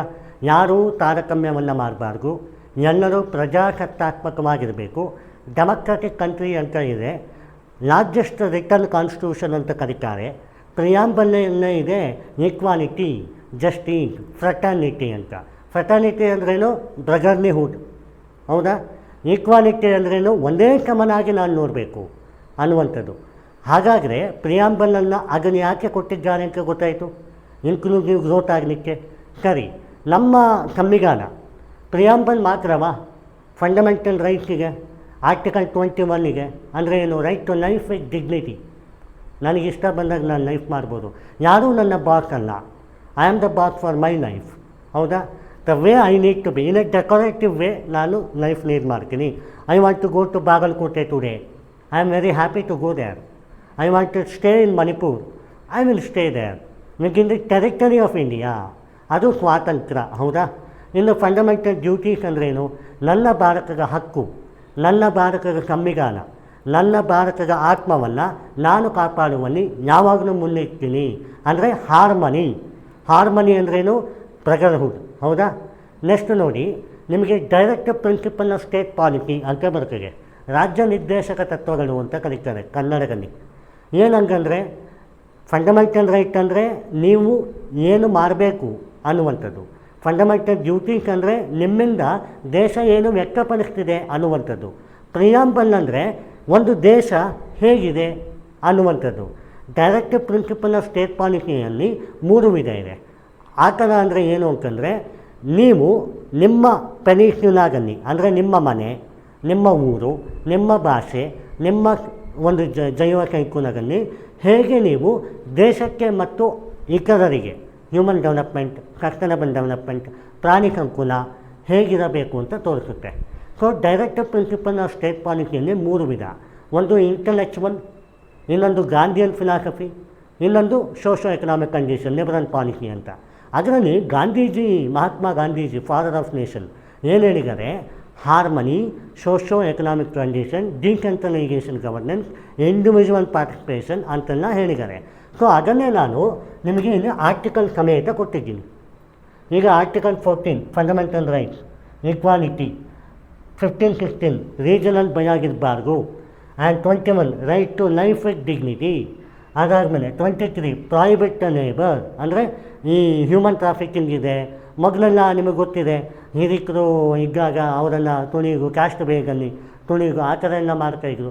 That is not here. ಈಗ ಯಾರಾದರೂ ಹಾಗೆ ಮಾಡ್ತಾರಾ? ಇಲ್ಲ. ಎನ್ರೋಲ್ಮೆಂಟ್ ಎಜುಕೇಷನಲ್ಲೇ ನೋಡಿದಾಗ ಎಲ್ಲ ಸಮುದಾಯದ ಜನಗಳು ಇದ್ದಾರೆ, ಹೌದು. ಎಲ್ಲ ಡೈವರ್ಸಿಟಿ ಒಪಿನಿಯನ್ ಲ್ಯಾಂಗ್ವೇಜ್ಗಳು ಇದ್ದಾರೆ. ನಿಮ್ಮ ಪಕ್ಕದಲ್ಲಿರೋರು ತಮಿಳು ಮಾತಾಡ್ತಾ ಇರ್ಬೋದು, ನಿಮ್ಮ ಪಕ್ಕದಲ್ಲಿರೋರು ಆಂಧ್ರ ಮಾತಾಡ್ತಾ ಇರ್ಬೋದು, correct? So this is what. ಇದನ್ನು ನಾನೇನು ಮಾಡಿದ್ದೀನಿ, ನಿಮಗೆ ಒಂದು ಈಗ ಆರ್ಟಿಕಲ್ ಸಮೇತ ಕೊಟ್ಟಿದ್ದೇನೆ. ಇದು ಕಾನ್ಸ್ಟಿಟ್ಯೂಷನಲ್ ನಿಗಾನಿಟಿ. ಇದು ಯಾಕೆ ಈ ಸಬ್ಜೆಕ್ಟಲ್ಲಿ ನಿಮಗೆ ಬರ್ತದೆ ಅಂತಂದರೆ, ಈ ಜನರಲ್ ಸ್ಟಡೀಸ್ 2 ಅಥವಾ 3 ಏನಿದೆ, ಕಾನ್ಸ್ಟಿಟ್ಯೂಷನಲ್ ಡಾಟಾಸನ್ನೇ ಮಾತಾಡೋದು, ಅಂದರೆ ಲೈವ್ ಎಕ್ಸಾಂಪಲ್ ಜೊತೆಗೆ ಮಾತಾಡ್ತಾ ಇರ್ತೀರಿ. ಸೊ ನೋಟ್ಸನ್ನು ಅದೇ ಥರ ಡಿಸೈನ್ ಮಾಡಿದ್ದೇವೆ ಮತ್ತು ಅದನ್ನೇ ಬರೆದ್ರೆ ನಿಮಗೆ ಸಾಕಾಗುತ್ತೆ. This is what. ನೆಕ್ಸ್ಟ್ ನೋಡಿ, ಸಸ್ಟೈನಬಲ್ ಡೆವಲಪ್ಮೆಂಟ್ ಅಂತ ಕರೀತಾರೆ. ಯುನೈಟೆಡ್ ನೇಷನ್ ಹೇಳ್ತಿದೆ 2015 ಸಸ್ಟೈನಬಲ್ ಡೆವಲಪ್ಮೆಂಟ್ ಗೋಲನ್ನು ಮಾಡಬೇಕು, ಹೌದಾ? Bench mark 2050, bench mark 2030, starting date 2050. 15 ಇಯರ್ಸಲ್ಲಿ ನಮ್ಮ ಇಂಡಿಯಾ 99th, ಈಗ ಪ್ರಸ್ತುತ 99 ರ್ಯಾಂಕಲ್ಲಿದೆ. ಅದರಲ್ಲಿ ಯಾಕೆ ಈ ಗೋಲ್ಸನ್ನು ಆಬ್ಜೆಕ್ಟಿವ್ ಮಾಡ್ತಾರೆ? ಎಲ್ಲ ದೇಶಗಳಲ್ಲಿ ಕಾಮನ್ ಮಿನಿಮಮ್ ಅಜೆಂಡಾ ಏನಿದೆ ಒಂದು ಡೆವಲಪ್ಮೆಂಟ್ ಆಗಲಿಕ್ಕೆ, ಅದರ ಪ್ರಕಾರವಾಗಿ ಮಾಡ್ತಾರೆ. ಓಕೆ, ಈಗ ನೋಡಿ, ಫಸ್ಟು ನೋ ಪಾವರ್ಟಿ. ಮೊದಲು ಪಾವರ್ಟಿ ಇತ್ತು, ಈಗ ಪಾವರ್ಟಿ ಇದೆಯಾ? ಇದೆ, ಬಟ್ ಅಂಥ ಪ್ರಮಾಣದಲ್ಲಿಲ್ಲ. Unemployment rate ಎಷ್ಟಿಗೆ? ಪ್ರಸ್ತುತವಾಗಿ 3.3% ಇದೆ ಇಂಡಿಯಾದಲ್ಲಿ. ಓಕೆ, ಮೊದಲು 4.5% ಇತ್ತು, ಈಗ ರೆಡ್ಯೂಸ್ ಆಗಿದೆ. ಹೌದಾ? ಅದಾದ ಮೇಲೆ ನೋಡಿ, ಝೀರೋ ಹಂಗರ್. ಹಂಗ್ರಿ ಎಷ್ಟು ಜನ ಇದ್ದಾರೆ ರ್ಯಾಂಕ್ ಇಂಡೆಕ್ಸ್ ನೋಡಿದ್ರೆ 120 ಔಟ್ ಆಫ್ 180 ಕಂಟ್ರಿ ನಮ್ಮದು, ಹೌದಾ? ಆಮೇಲೆ ಗುಡ್ ಹೆಲ್ತ್ ಬೇಡವಾ? ಹೆಲ್ತು ಎಲ್ಲರಿಗೂ ಬೇಕಲ್ಲ. ಮತ್ತು ಎಜುಕೇಷನ್ ಬೇಡವಾ? ಎಜುಕೇಷನ್ ಬೇಕು. ಜೆಂಡರ್ ಈಕ್ವಾಲಿಟಿ ಬೇಕು. ತದನಂತರ ಕ್ಲೀನ್ ವಾಟರ್ ಹೈಜೀನ್ ಬೇಕು. ಅಫೋರ್ಡಬಲ್ ಕ್ಲೀನ್ ಟೆಕ್ನಾಲಜಿ ಬೇಕು. ಸೋಲಾರ್ ಬೇಕು. ತದನಂತರ ವರ್ಕ್ ಮಾಡಬೇಕು, ಎಲ್ಲರಿಗೂ ಬಯಕೆ ಇರುತ್ತದೆ. It's not a labour force, it's not a decent. ನಿಮಗಿಷ್ಟ ಇದೆ ಆಫೀಸರ್ ಆಗಲಿಕ್ಕೆ, ಇನ್ನೊಬ್ರಿಗೆ ಇಷ್ಟ ಇದೆ ಟೆಕ್ನಾಲಜಿಯಲ್ಲಿ ಬೆಳೀಲಿಕ್ಕೆ. It is their choice, their interest. ಈ ಒಂದು ಎಲ್ಲ ಒಂದು ಸಮೀಕ್ಷೆಯನ್ನು ತಗೊಂಡು ಯುನೈಟೆಡ್ ನೇಷನ್ ಏನು ಮಾಡಿದೆ, ಒಂದು ಕಾಮನ್ ಮಿನಿಮಮ್ ಟಾರ್ಗೆಟನ್ನು ಕೊಟ್ಟಿದ್ದಾರೆ. ಈ ವಿಚಾರಗಳಲ್ಲಿ ನೀವು ಡೆವಲಪ್ ಆಯಿತು ಅಂತಾದರೆ ದೇಶ ಡೆವಲಪ್ ಆಯಿತು ಅಂತ. ಈಗ ಭಾರತ ಡೆವಲಪಿಂಗ್ ಕಂಟ್ರಿನ, ಡೆವಲಪ್ಡ್ ಕಂಟ್ರಿನ, ಅಂಡರ್ ಡೆವಲಪ್ಡ್ ಕಂಟ್ರಿನ? ಡೆವಲಪಿಂಗ್ ಕಂಟ್ರಿ, ಹೌದಾ? ಮೊದಲಿತ್ತು ಅಂಡರ್ ಡೆವಲಪ್ಡ್ ಇತ್ತು ಬ್ರಿಟಿಷರಿದ್ದಾಗ. ಈಗ ಡೆವಲಪಿಂಗಿಗೆ ನಾವು ಮುನ್ನುಗ್ಗಿದ್ದೇವೆ. ನೀವು GDP ನೋಡಿ, 7.7% GDP ಇದೆ ನಮ್ಮ ಇಂಡಿಯಾದು. ಲಾಸ್ಟ್ ಇಯರ್ 6.5 ಇತ್ತು, ಈಗ 7%ಗೆ ಬಂದಿದೆ. ಅಂದರೆ ಇಂಪ್ರೂವ್ಮೆಂಟ್ ಆಯಿತು. ಥರ್ಡ್ ಲಾರ್ಜೆಸ್ಟ್ ಎಕಾನಮಿ ಆಗುತ್ತೆ ನೆಕ್ಸ್ಟ್ ಇಯರು. ಈಗ 4th ಲಾರ್ಜೆಸ್ಟ್ ಎಕಾನಮಿ ಇದೆ. ಫಸ್ಟ್ ಲಾರ್ಜೆಸ್ಟ್ ಎಕಾನಮಿ ಯಾವುದು? USA, ಆಮೇಲೆ ಯಾವುದು? ರಷ್ಯಾ, ಆಮೇಲೆ ಚೈನಾ, ಆಮೇಲೆ ನಾವು ಅಥವಾ ಜಪಾನ್, ಹೌದಾ? ಸೊ ಮುನ್ನುಗ್ಗಾಗಿದೆ ಭಾರತ. ಅದು ಮುನ್ನುಗ್ಗಬೇಕು ಅಂದರೆ ಇನ್ಕ್ಲೂಸಿವ್ ಗ್ರೋತ್ ಆಗಲೇಬೇಕು, ಹೌದಾ? ಈಗೆಲ್ಲ ಇನ್ನು ಹೇಳ್ತಾ ಇದೆ. ನೆಕ್ಸ್ಟು ಇದು ನಾನು ಹೇಳಿದ ಸೆಕ್ಟರ್ ಏನು ಮಾಡಬೇಕು. ಈಗ ನೀವು ಒಂದು UPSC ಎಕ್ಸಾಮಿನೇಷನನ್ನು ಬರೀತೀರಿ. ನಿಮಗೇನು ಬೇಕು? ಮೇಯ್ನಾಗಿ ಸ್ಕಿಲ್ ಸೆಟ್ ಬೇಕು, ಹೌದಾ? ಯಾವುದೇ ಕೆಲಸ ಮಾಡಿ ನಿಮ್ಮ ಹತ್ರ ಸ್ಕಿಲ್ ಸೆಟ್ ಇದೆಯಾ, ನೀವು ಮುನ್ನುಗ್ಗಲಿಕ್ಕೆ ಆಗುತ್ತೆ. ಆ ಸ್ಕಿಲ್ ಸೆಟ್ಟಿಗೆ ಒಂದು ಟೆಕ್ನಾಲಜಿ ಬೇಕು, ಹೌದಾ? ಅಂದರೆ ಈಗ ನಂದು ಒಂದು ಪಾಠ, ಇದು ಒಂದು ಟೆಕ್ನಾಲಜಿ. ಟೆಕ್ನಾಲಜಿ ಅಂದರೆ it's not a tech word, it's not a technological word. Anything which is easier. ಈಗ ಈ ನೋಟ್ಸ್ ಕೊಟ್ಟಿದ್ದೇನೆ, this is a technology for you, ಹೌದಾ? ನೀವು ವಾಕ್ ಮಾಡಬೇಕು, ಇದಕ್ಕೆ ಟೆಕ್ನಾಲಜಿ ಯೂಸ್ ಮಾಡಿ ವಾಕ್ ಮಾಡ್ತಿರೋ. Anything which is easy. Communication ಇದೆ, ಇಲ್ಲಿಂದ ರಷ್ಯಾಗೂ ಫೋನ್ ಮಾಡ್ಬೋದು, ನಾನು ಯಾವ ಮೂಲೆಗಾದರೂ ಫೋನ್ ಮಾಡ್ಬೋದು. That is a technology. So ಏನಾಗುತ್ತೆ, ನಿಮಗೆ ಸ್ಕಿಲ್ ಡೆವಲಪ್ಮೆಂಟ್ ಬೇಕು ಅಂದರೆ ಟೆಕ್ನಾಲಜಿ ಬೇಕು. ಅದರಲ್ಲಿ ಭಯ ಆಗಿರಬಾರ್ದು. ಅಂದರೆ ನನ್ನ ಒಪಿನಿಯನ್ ಏನಿದೆ, ನಿಮ್ಮ ಒಪಿನಿಯನಿಗೆ ಡಿಫರ್ ಆಗಬಾರ್ದು. ಒಂದೇ ಒಂದು ಅಜೆಂಡಾ ಇಟ್ಕೊಂಡು ಎಲ್ಲರೂ ಮುನ್ನುಗ್ಗುವ ಅನ್ನುವಂಥದ್ದು. ಆಮೇಲೆ ಇನೋವೇಷನ್ ಬೇಡವಾ?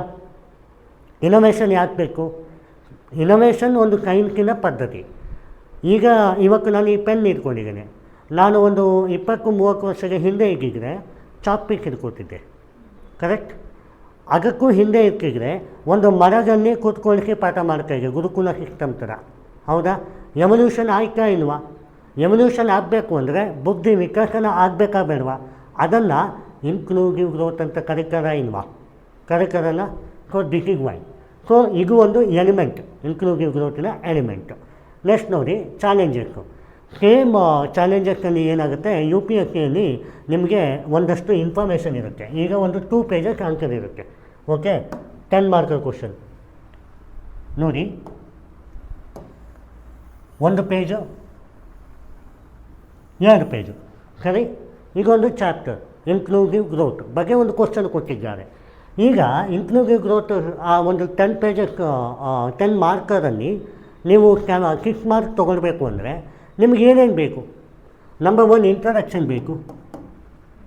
ಅದರಲ್ಲಿ ನೀವು ಸ್ಟ್ಯಾಟಿಸ್ಟಿಕ್ಕನ್ನಾದರೂ ಇಂಟ್ರಡಕ್ಷನ್ ಹಾಕ್ಬೋದು, ಅಥವಾ ಎನಿ ಸ್ಕೀಮ್ಯಾಟಿಕ್ಕಲ್ಲಿ ಹಾಕ್ಬೋದು. ಅಂದರೆ MG ನರೇಗಾ ಸ್ಕೀಮ್ ಇದೆ, ಸ್ಕಿಲ್ ಇಂಡಿಯಾ ಇದೆ, ನಿಮಗೆ ಪ್ರಧಾನ ಮಂತ್ರಿ ಗ್ರಾಮೀಣ ಸಡಕ್ ಯೋಜನಾ ಇದೆ, ಆ ಥರದ ಸ್ಕೀಮಿಂದನೂ ಹಾಕ್ಬೋದು. ಎನಿಥಿಂಗ್ ವಿಚ್ ಸ್ಟ್ಯಾಟಿಸ್ಟಿಕ್ ಹಾಕ್ಬೋದು. ಈಗ human development index rank 99 out of 130 out of 167 countries ಬರಿಬೋದು. ಸೊ ಇದನ್ನು ಇಂಟ್ರಡಕ್ಷನನ್ನು ನಾನು ಕೊಟ್ಟಿದ್ದೇನೆ ನಿಮಗೆ. ನೆಕ್ಸ್ಟು ಇನ್ಕ್ಲೂಸಿವ್ ಗ್ರೋತ್ ಅಂತ ಏನು ಅಂತ ತಿಳ್ಕೊಬೇಕಲ್ಲ, ಅಲ್ಲಿ ಬರೀಬೇಕಲ್ಲ ನೀವು. ಆ ಒಂದು ಪ್ಯಾಟರ್ನಲ್ಲಿ ಇನ್ಕ್ಲೂಸಿವ್ ಗ್ರೋತಿನ ಎಲಿಮೆಂಟ್ಸನ್ನು ಕೊಟ್ಟಿದ್ದೇನೆ. ಆ ಎಲಿಮೆಂಟ್ ಅಂದ್ರೇನು? Regional balance, socio economic condition, geographical feasibility, environmental performance, human development, sustainable development, regional disparity and human development and sustainable development goal, ಹೌದಾ? ಲಿಂಗ್ವಿಸ್ಟಿಕ್ ಭಯ ಇರಬಾರ್ದು ಅನ್ನುವಂಥದ್ದು. ಅದನ್ನು ನೀವು ಬರೀತೀರಿ. ತದನಂತರ ಇದಕ್ಕೆ ನೀವು ಒಂದು ಚಾಲೆಂಜಸ್ ಬರೀಬೇಕು. ಚಾಲೆಂಜಸ್ಸನ್ನು ನಾನು ಇಷ್ಟು ಈಗ ಏನು ಚಾಲೆಂಜಸ್? 1% ಆಫ್ ದ ವೆಲ್ತ್ ಈಗ in hands of 19% of the people. ಹೌದಾ? 1.43% crores of population is there. 18% of the world population. They are not equal. Correct? ಈ ಥರ ಚಾಲೆಂಜಸ್ಸನ್ನು ಬರೀತಾ ಹೋಗ್ತೀರಿ. ಆ ಚಾಲೆಂಜಸ್ಸನ್ನೇ ನಾನು ನಿಮಗೆ ಇಲ್ಲಿ ಕೊಟ್ಟಿದ್ದೇನೆ. ಸೇಮ್ ಅದು social inclusion, gender, regional unemployment top ಏನಿದೆ ಅದಕ್ಕೆ ಎಕ್ಸಾಂಪಲ್ ಸಮೇತ ಕೊಟ್ಟಿದ್ದೇನೆ. ಅದು ಲೇಟೆಸ್ಟ್ ಎವಿಡೆಂಟ್ 2025 ಲೇಟೆಸ್ಟ್ ಟಾಸ್ಕಿಗೂ. ಸೊ ಇದನ್ನು ನೀವು ಬರೀತಾ ಹೋದಾಗ ಈ ಚಾಲೆಂಜಸ್ ನೀವು ಬರೆದ್ರಿ. ನೆಕ್ಸ್ಟ್ ಏನು ಇಲ್ಲಿ ನೋಡಿ, ಇದು ಫೀಚರ್ಸ್ ಏನಿದೆ. ಕಮಿಟಿ ಅಂದರೆ ಏನು? ಒಂದು ವಿಷಯ ಇದೆ, ನಾಳೆ ದಿವಸ ನೀವೊಂದು ಆಫೀಸರ್, ಓಕೆ, ನೀವೊಂದು IAS ಆಫೀಸರ್ ಆಗಿ ಒಂದು ವಿಷಯದ ಬಗ್ಗೆ ನೀವು ಡೀಪ್ ಥಿಂಕ್ ಮಾಡ್ತೀರಿ, ನೀವು ಎಕ್ಸಿಕ್ಯೂಷನಲ್ಲಿ ಇರ್ತೀರಿ, ಅದನ್ನು ನೀವು ಹೇಗೆ ಸರಿಪಡಿಸ್ಬೋದು ಅಂತ ನೋಡ್ತೀರಿ. ಹೌದಾ? ಈಗ ಒಂದು ಪಾವತಿ ಇದೆ ಧೋಲಾವೀರ ಅಥವಾ ಧಾರಾವಿ, ಓಕೆ, ಮಹಾರಾಷ್ಟ್ರ ಧಾರಾವಿ, ಅಲ್ಲಿ ಒಂದು ಪಾವತಿ ಇದೆ. ನೀವು ಆ ಪಾವತಿಯನ್ನು ಹೇಗೆ ರಿಮೂವ್ ಮಾಡ್ಬೋದು? ಅದೊಂದು ಬ್ಲೂ ಪ್ರಿಂಟ್ ಕೊಡಬೇಕು. ಅದಕ್ಕೆ ಕಮಿಟೀಸ್ ಅಂತ ಕರೀತಾರೆ. ಒಂದು ಗ್ರೂಪ್ ಆಫ್, ಈಗ ಒಬ್ಬರು ಚೇರ್ಪರ್ಸನ್ ಇರ್ತಾರೆ, ಅವರ ಹೆಸರು ಇದಕ್ಕಿರುತ್ತದೆ. ಈ ಥರ ಕಮಿಟಿಯಲ್ಲಿ ಇನ್ಕ್ಲೂಸಿವ್ ಗ್ರೋತ್ ಬಗ್ಗೆ ಮಾತಾಡಿದವರು ಇಷ್ಟು ಜನ, ಓಕೆ. ಈಗ ವಿಜಯ್ ಕೇಳ್ಕಾರ್ ಕಮಿಟಿ ಅಂತ ಹೇಳಿದ್ದಾರೆ, ಹೀಗೇನ IAS ಆಫೀಸರ್ ಏನು ಮಾತಾಡಿದ್ದಾರೆ? ಮಗಳು ಇಂಡಿಯಾ PPP ಅಂದರೆ ಪಬ್ಲಿಕ್ ಪ್ರೈವೇಟ್ ಪಾರ್ಟ್ನರ್ಶಿಪ್ ಅಂತ ಇತ್ತು, ಈಗ HAM ಹೈಬ್ರಿಡ್ ಆನ್ಯುಯಿಟಿ ಮಾಡೆಲ್ ಅಂತ ಮಾಡಿದ್ದಾರೆ. ಏನಕ್ಕೆ PPP ಅಂತಂದರೆ ಪ್ರೈವೇಟ್ ಅವರಿಗೆ ಕೊಡುವ ಒಂದು, ಈಗ ಟ್ರೈನಿಗೆ, ರೈಲ್ವೆ ಸ್ಟೇಷನಿಗೆ ಪ್ರೈವೇಟ್ ಅವರು ಹ್ಯಾಂಡ್ಲ್ ಮಾಡಿ ಅಂತ ಕೊಡುವುದು. HVM ಅಥವಾ ಈ ಒಂದು ಹೈಬ್ರಿಡ್ ಆನ್ಯುಯಿಟಿ ಮಾಡೆಲ್ HAM ಅಂತಂದರೆ ಏನಂದರೆ ಪ್ರೈವೇಟ್ ಅವರಿಗೆ ಕೊಡುವ, ಸೆಮಿ ಕೊಡುವ, government plus private, administration government ಮಾಡುತ್ತೆ, ಮ್ಯಾನೇಜ್ಮೆಂಟ್ ಪ್ರೈವೇಟ್ ಮಾಡುತ್ತೆ. ಆ್ಯನ್ಯುವಲ್ ಬೇಸಸಲ್ಲಿ ಕರಪ್ಷನ್ ಇರೋದಿಲ್ಲ, ಟ್ರಾನ್ಸ್ಪರೆನ್ಸಿ ಇರ್ತದೆ, ಈ ಟೆಕ್ನಾಲಜಿ ಥ್ರೂ ಅನ್ನುವಂಥದ್ದು. ಅದನ್ನು ಯಾಕೆ ಮಾಡಿದ್ರು? ನಿಮ್ಗೆ ಅಲ್ಲಿ ಪ್ರಾಬ್ಲಮ್ ಕಾಣಿಸ್ತು, ಕರಪ್ಷನ್, ಇನ್ಇಕ್ವಾಲಿಟಿ. ಯಾವಾಗ ಎಲ್ಲಿ ತೊಂದರೆ ಇದೆ ಅಲ್ಲಿ ಗ್ರೋತ್ ಬೆಳೀಲಿಕ್ಕೆ ಸಾಧ್ಯವಾ? ಆಗುವುದಿಲ್ಲ. ಅದಕ್ಕಾಗಿ ಮಾಡಿದ್ದಾರೆ. ಇನ್ನು ರಂಗರಾಜನ್ ಕಮಿಟಿ ರಿಪೋರ್ಟ್ ಅಂತ ಫ್ರೇಮಸ್ ಕಮಿಟಿಯಾಗೂ ಪಾವರ್ಟಿಯನ್ನು ಹೇಗೆ ಎರಾಡಿಕೇಟ್ ಮಾಡೋದು ಅನ್ನುವಂಥದ್ದು. Next Kelkar committee report public finance. ನಿಮಗೆ 100 ಕೋಟಿ ಇದೆ ನಿಮ್ಮ ಹತ್ರ, ಆದರೆ ನಿಮಗೆ ಆ 100 ಕೋಟಿಯನ್ನು ಹೇಗೆ ಸದುಪಯೋಗಗೊಳಿಸ್ಕೋಬೇಕು ಅಂತ ಗೊತ್ತಿರೋದಿಲ್ಲ. ಅಂದರೆ ನಿಮಗೆ ಅದು 100 ಕೋಟಿ ಲಾಭವಾ ನಷ್ಟವಾ? ನಷ್ಟ. ಅದನ್ನು ಫೈನಾನ್ಷಿಯಲ್ ಇನ್ಕ್ಲೂಷನ್ಗೆ ಹೇಗೆ ತರಗು ಅಂತ ಇದಕ್ಕೊಂದು ಎಕ್ಸಾಂಪಲ್ ಇದೆ. ಈಗ ಈ ಟೆಕ್ನಾಲಜಿಗಳು ಮೊಬೈಲಲ್ಲಿ UPI ಪೇಮೆಂಟ್ ಮಾಡ್ತೀವಿ, ಯೂನಿಫೈಡ್ ಪೇಮೆಂಟ್ ಇಂಟರ್ಫೇಸ್. ಹೌದಾ? ಈ ಪೇಮೆಂಟ್ ಮಾಡಿದಾಗ ಗೂಗಲ್ ಪೇ, ಫೋನ್ಪೇಯಲ್ಲಿ ನಾವು ಎಷ್ಟು ಟ್ರಾನ್ಸಾಕ್ಷನ್ ಮಾಡ್ತೀವಿ ಅಂತ ಗೊತ್ತಿರೋದಿಲ್ಲ ಒಬ್ಬ ಪರ್ಸನ್. ದೇಶ ಎಷ್ಟು ಮಾಡ್ತಾ ಇದೆ ಅಂತಂದರೆ 14 ಕೋಟಿ ಬಿಲಿಯನ್ ಅಷ್ಟು ಮಾಡ್ತಾ ಇದೆ ಟ್ರಾನ್ಸಾಕ್ಷನ್ನು. ಆ್ಯಂಡ್ ಫೈನಾನ್ಷಿಯಲ್ ಇನ್ಕ್ಲೂಷನ್ ಅಂತಂದ್ರೆ ಏನು? ಈಗ ನಿಮ್ಮ ಹತ್ರ ಬ್ಯಾಂಕ್ ಇದೆಯಾ? ಬ್ಯಾಂಕ್ ಇದೆ, ನನ್ನ ಹತ್ರ ಬ್ಯಾಂಕ್ ಇದೆ. ಒಬ್ಬ ವ್ಯಕ್ತಿ ಬ್ಯಾಂಕಿನ ಮೂಲಕ ಹಣವನ್ನು ಟ್ರಾನ್ಸ್ಫ್ಯಾಕ್ಟ್ ಮಾಡಿದ್ದಾರೆ ಅಂದರೆ ಅದು ಕರಪ್ಷನ್ ಅಲ್ಲ. It's A clean money. That is economy, that is A growth of economy for India and individual. ಹೌದಾ? ಅದಕ್ಕೆ ಫೈನಾನ್ಷಿಯಲ್ ಇನ್ಕ್ಲೂಷನ್ ಅಂತ ಕರೀತಾರೆ. ಎಕ್ಸ್ಕ್ಲೂಷನ್ ಅಲ್ಲ, ಇನ್ಕ್ಲೂಷನ್ ಅಂತ ಕರೀತಾರೆ. ಸೊ ಇದು ಒಂದು ಕಾರಣ ಇನ್ಕ್ಲೂಸಿವ್ ಗ್ರೋತಿಗೆ. ಹೌದಾ? Without money you cannot do that. Correct? Financial inclusion ಆಗಬೇಕು. ಈಗ ನಮ್ಮ ಪರ್ಸ್ನಲ್ ಆ್ಯಕ್ಟಿವಿಟಿಯೇ ತೊಗೊಳ್ಳಿ. ಈಗ ನನಗೆ ಒಂದು ಮಂತಿಗೆ ಒಂದು 20,000 ರೂಪಾಯಿ ಬೇಕಾಗ್ಬೋದು ಒಬ್ಬ ವ್ಯಕ್ತಿಗೆ ಅಂತ. 20,000 ರೂಪಾಯಿನ ನಾನು ಹೇಗೇಗೋ ಖರ್ಚು ಮಾಡಿದ್ರೆ ಉಳಿತದ? 30 ದಿನಕ್ಕೆ 20,000 ರೂಪಾಯಿಯನ್ನು ಡಿಸ್ಟ್ರಿಬ್ಯೂಟ್ ಮಾಡಬೇಕು, ಪ್ರಯಾರಿಟೈಸ್ ಮಾಡಬೇಕು, ಲಾಜಿಕ್ ಯೂಸ್ ಮಾಡಬೇಕು, ಫ್ಯೂಚರ್ ಸೇವಿಂಗಿಗೆ ತೊಗೊಂಡ್ಬರಬೇಕು. That is called as financial inclusion. Correct? ಇಲ್ಲಾಂದರೆ ಏನಾಗ್ತೀವಿ? ಪಾವರ್ಟಿಗೆ ಹೋಗ್ತೀವಿ. ಕರೆಕ್ಟ್? ನಮ್ಮ ಇಂಡಿವಿಜುವಲ್ಲಿಗೆ ಈ ಥರ ಇದ್ದರೆ ದೇಶದ ಪಾವರ್ಟಿಯನ್ನು ಯಾರು ನೋಡುವುದು ಅನ್ನುವಂಥದ್ದು. ಅನ್ಎಂಪ್ಲಾಯ್ಮೆಂಟ್ ರೇಟ್ 3.3% ಈಗಿದೆ, ಮೊದಲು 4.7% ಇತ್ತು. ಅದು ಕಾರಣ ಹೀಗೆ ಎಲ್ಲದಕ್ಕೂ ರೀಸನ್ ಕಾರಣವಾ ಅನ್ನುವಂಥದ್ದು. ಸೊ ಇದಕ್ಕೆ ಕೇಳ್ಕಾರ್ ಕಮಿಟಿಯವರು ಫೈನಾನ್ಷಿಯಲ್ ಇನ್ಕ್ಲೂಷನ್ ಬಗ್ಗೆ ಮಾತಾಡಿದ್ದಾರೆ. ಇನ್ನು ಸುರೇಶ್ ತೆಂಡೂಲ್ಕರ್ ಕಮಿಟಿ ಏನು ಮಾಡಿದ್ದಾರೆ? ಎಕ್ಸ್ಪೆಂಡಿಚರಿಗೆ, ಹೌದು ನನಗೆ 20,000 ರೂಪಾಯಲ್ಲಿ ಎಕ್ಸಾಂಪಲ್ 20,000 ರೂಪಾಯಲ್ಲಿ 5,000 ರೂಪಾಯಿ ನಂದು ಎಕ್ಸ್ಪೆಂಡಿಚರು, 7,000 ರೂಪಾಯಿ ನನ್ನ ಸೇವಿಂಗು, ಇನ್ನೂ ಉಳಿದದ್ದು ನನ್ನ ಖರ್ಚು, ಎಕ್ಸ್ಪೆಂಡಿಚರ್ ಮ್ಯಾಕ್ಸಿಮಮ್, ಎಕ್ಸ್ಪೆಂಡಿಚರ್ ಮಿನಿಮಮ್ ಅಂತ. ಮಿನಿಮಮ್ ಅಂದ್ರೇನು, ಚಾ ಕುಡಿಯೋದು, ಇಡ್ಲಿ ತಿನ್ನೋದು, ಆ ಥರ. ಮ್ಯಾಕ್ಸಿಮಮ್ ಎಕ್ಸ್ಪೆಂಡಿಚರ್ ಅಂದ್ರೇನು, ಪರ್ಚೇಸಿಂಗ್ಗೆ ಗೋಲ್ಡ್, ಪರ್ಚೇಸಿಂಗ್ಗೆ ಪ್ರಾಪರ್ಟಿ, ಆ ಥರ. ಈಗ ಅದನ್ನು ಈ ಮ್ಯಾಕ್ಸಿಮಮ್ ಮತ್ತು ಮಿನಿಮಮ್ ಎಕ್ಸ್ಪೆಂಡಿಚರ್ ಏನಿದೆ, ಸೇವಿಂಗ್ ಬಿಟ್ಟು, ಫ್ಯೂಚರ್ ಸೇವಿಂಗ್ ಬಿಟ್ಟು, ಅದನ್ನು ಕರೆಕ್ಟಾಗಿ ಯೋಚನೆ ಮಾಡಬೇಕಾ? ಆ ಯೋಚನೆ ಹೇಗೆ ಮಾಡೋದು, ಅದು ಒಂದು ಇನ್ಕ್ಲೂಸಿವ್ ಗ್ರೋತಾ, ಅದನ್ನು ಇವರು ತಿಳಿಸಿಕೊಟ್ಟಿದ್ದಾರೆ. ಆಯಿತಾ? Next high level expert committee on broad based growth.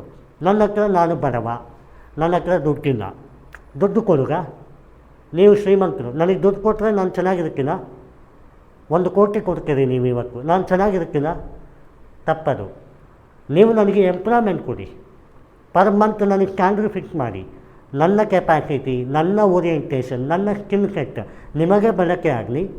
ನೀವು ನನಗೆ ಸ್ಯಾಲ್ರಿ ಕೊಡಿ, ಆ ಸ್ಯಾಲ್ರಿ ಬ್ಯಾಂಕಿನ ಮೂಲಕವೇ ಹೋಗಬೇಕು. ಅದಕ್ಕೊಂದು ಡಿಗ್ನಿಟಿ ಆ್ಯಂಡ್ ಡೆಕೋರಮ್ ಇರ್ತದೆ.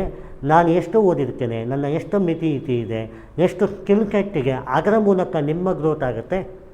ಇದಕ್ಕೆ ಮ್ಯೂಚುವಲ್ ಕೋಆಪರೇಷನ್, ಅದು ಹೈ ಲೆವೆಲ್ ಡಿಗ್ನಿಟಿ. ಅದನ್ನು ಇನ್ಕ್ಲೂಸಿವ್ ಗ್ರೋತ್ ಅಂತಾರೆ. ಇದನ್ನು ನೀವೇನು ಮಾಡ್ಬೋದು, ಈ ಒಂದು ಆನ್ಸರನ್ನು ಬರೀಬೇಕಾದ್ರೆ ಇಲ್ಲಿ ಬರೀತೀರಿ. The committee on Vijay Kelkar committee emphasis on this, Ashok Dalwai committee emphasis on this, and hybrid annual model ಅಂದರೆ ಏನು ಅಂತ ಬರೀತೀರಿ.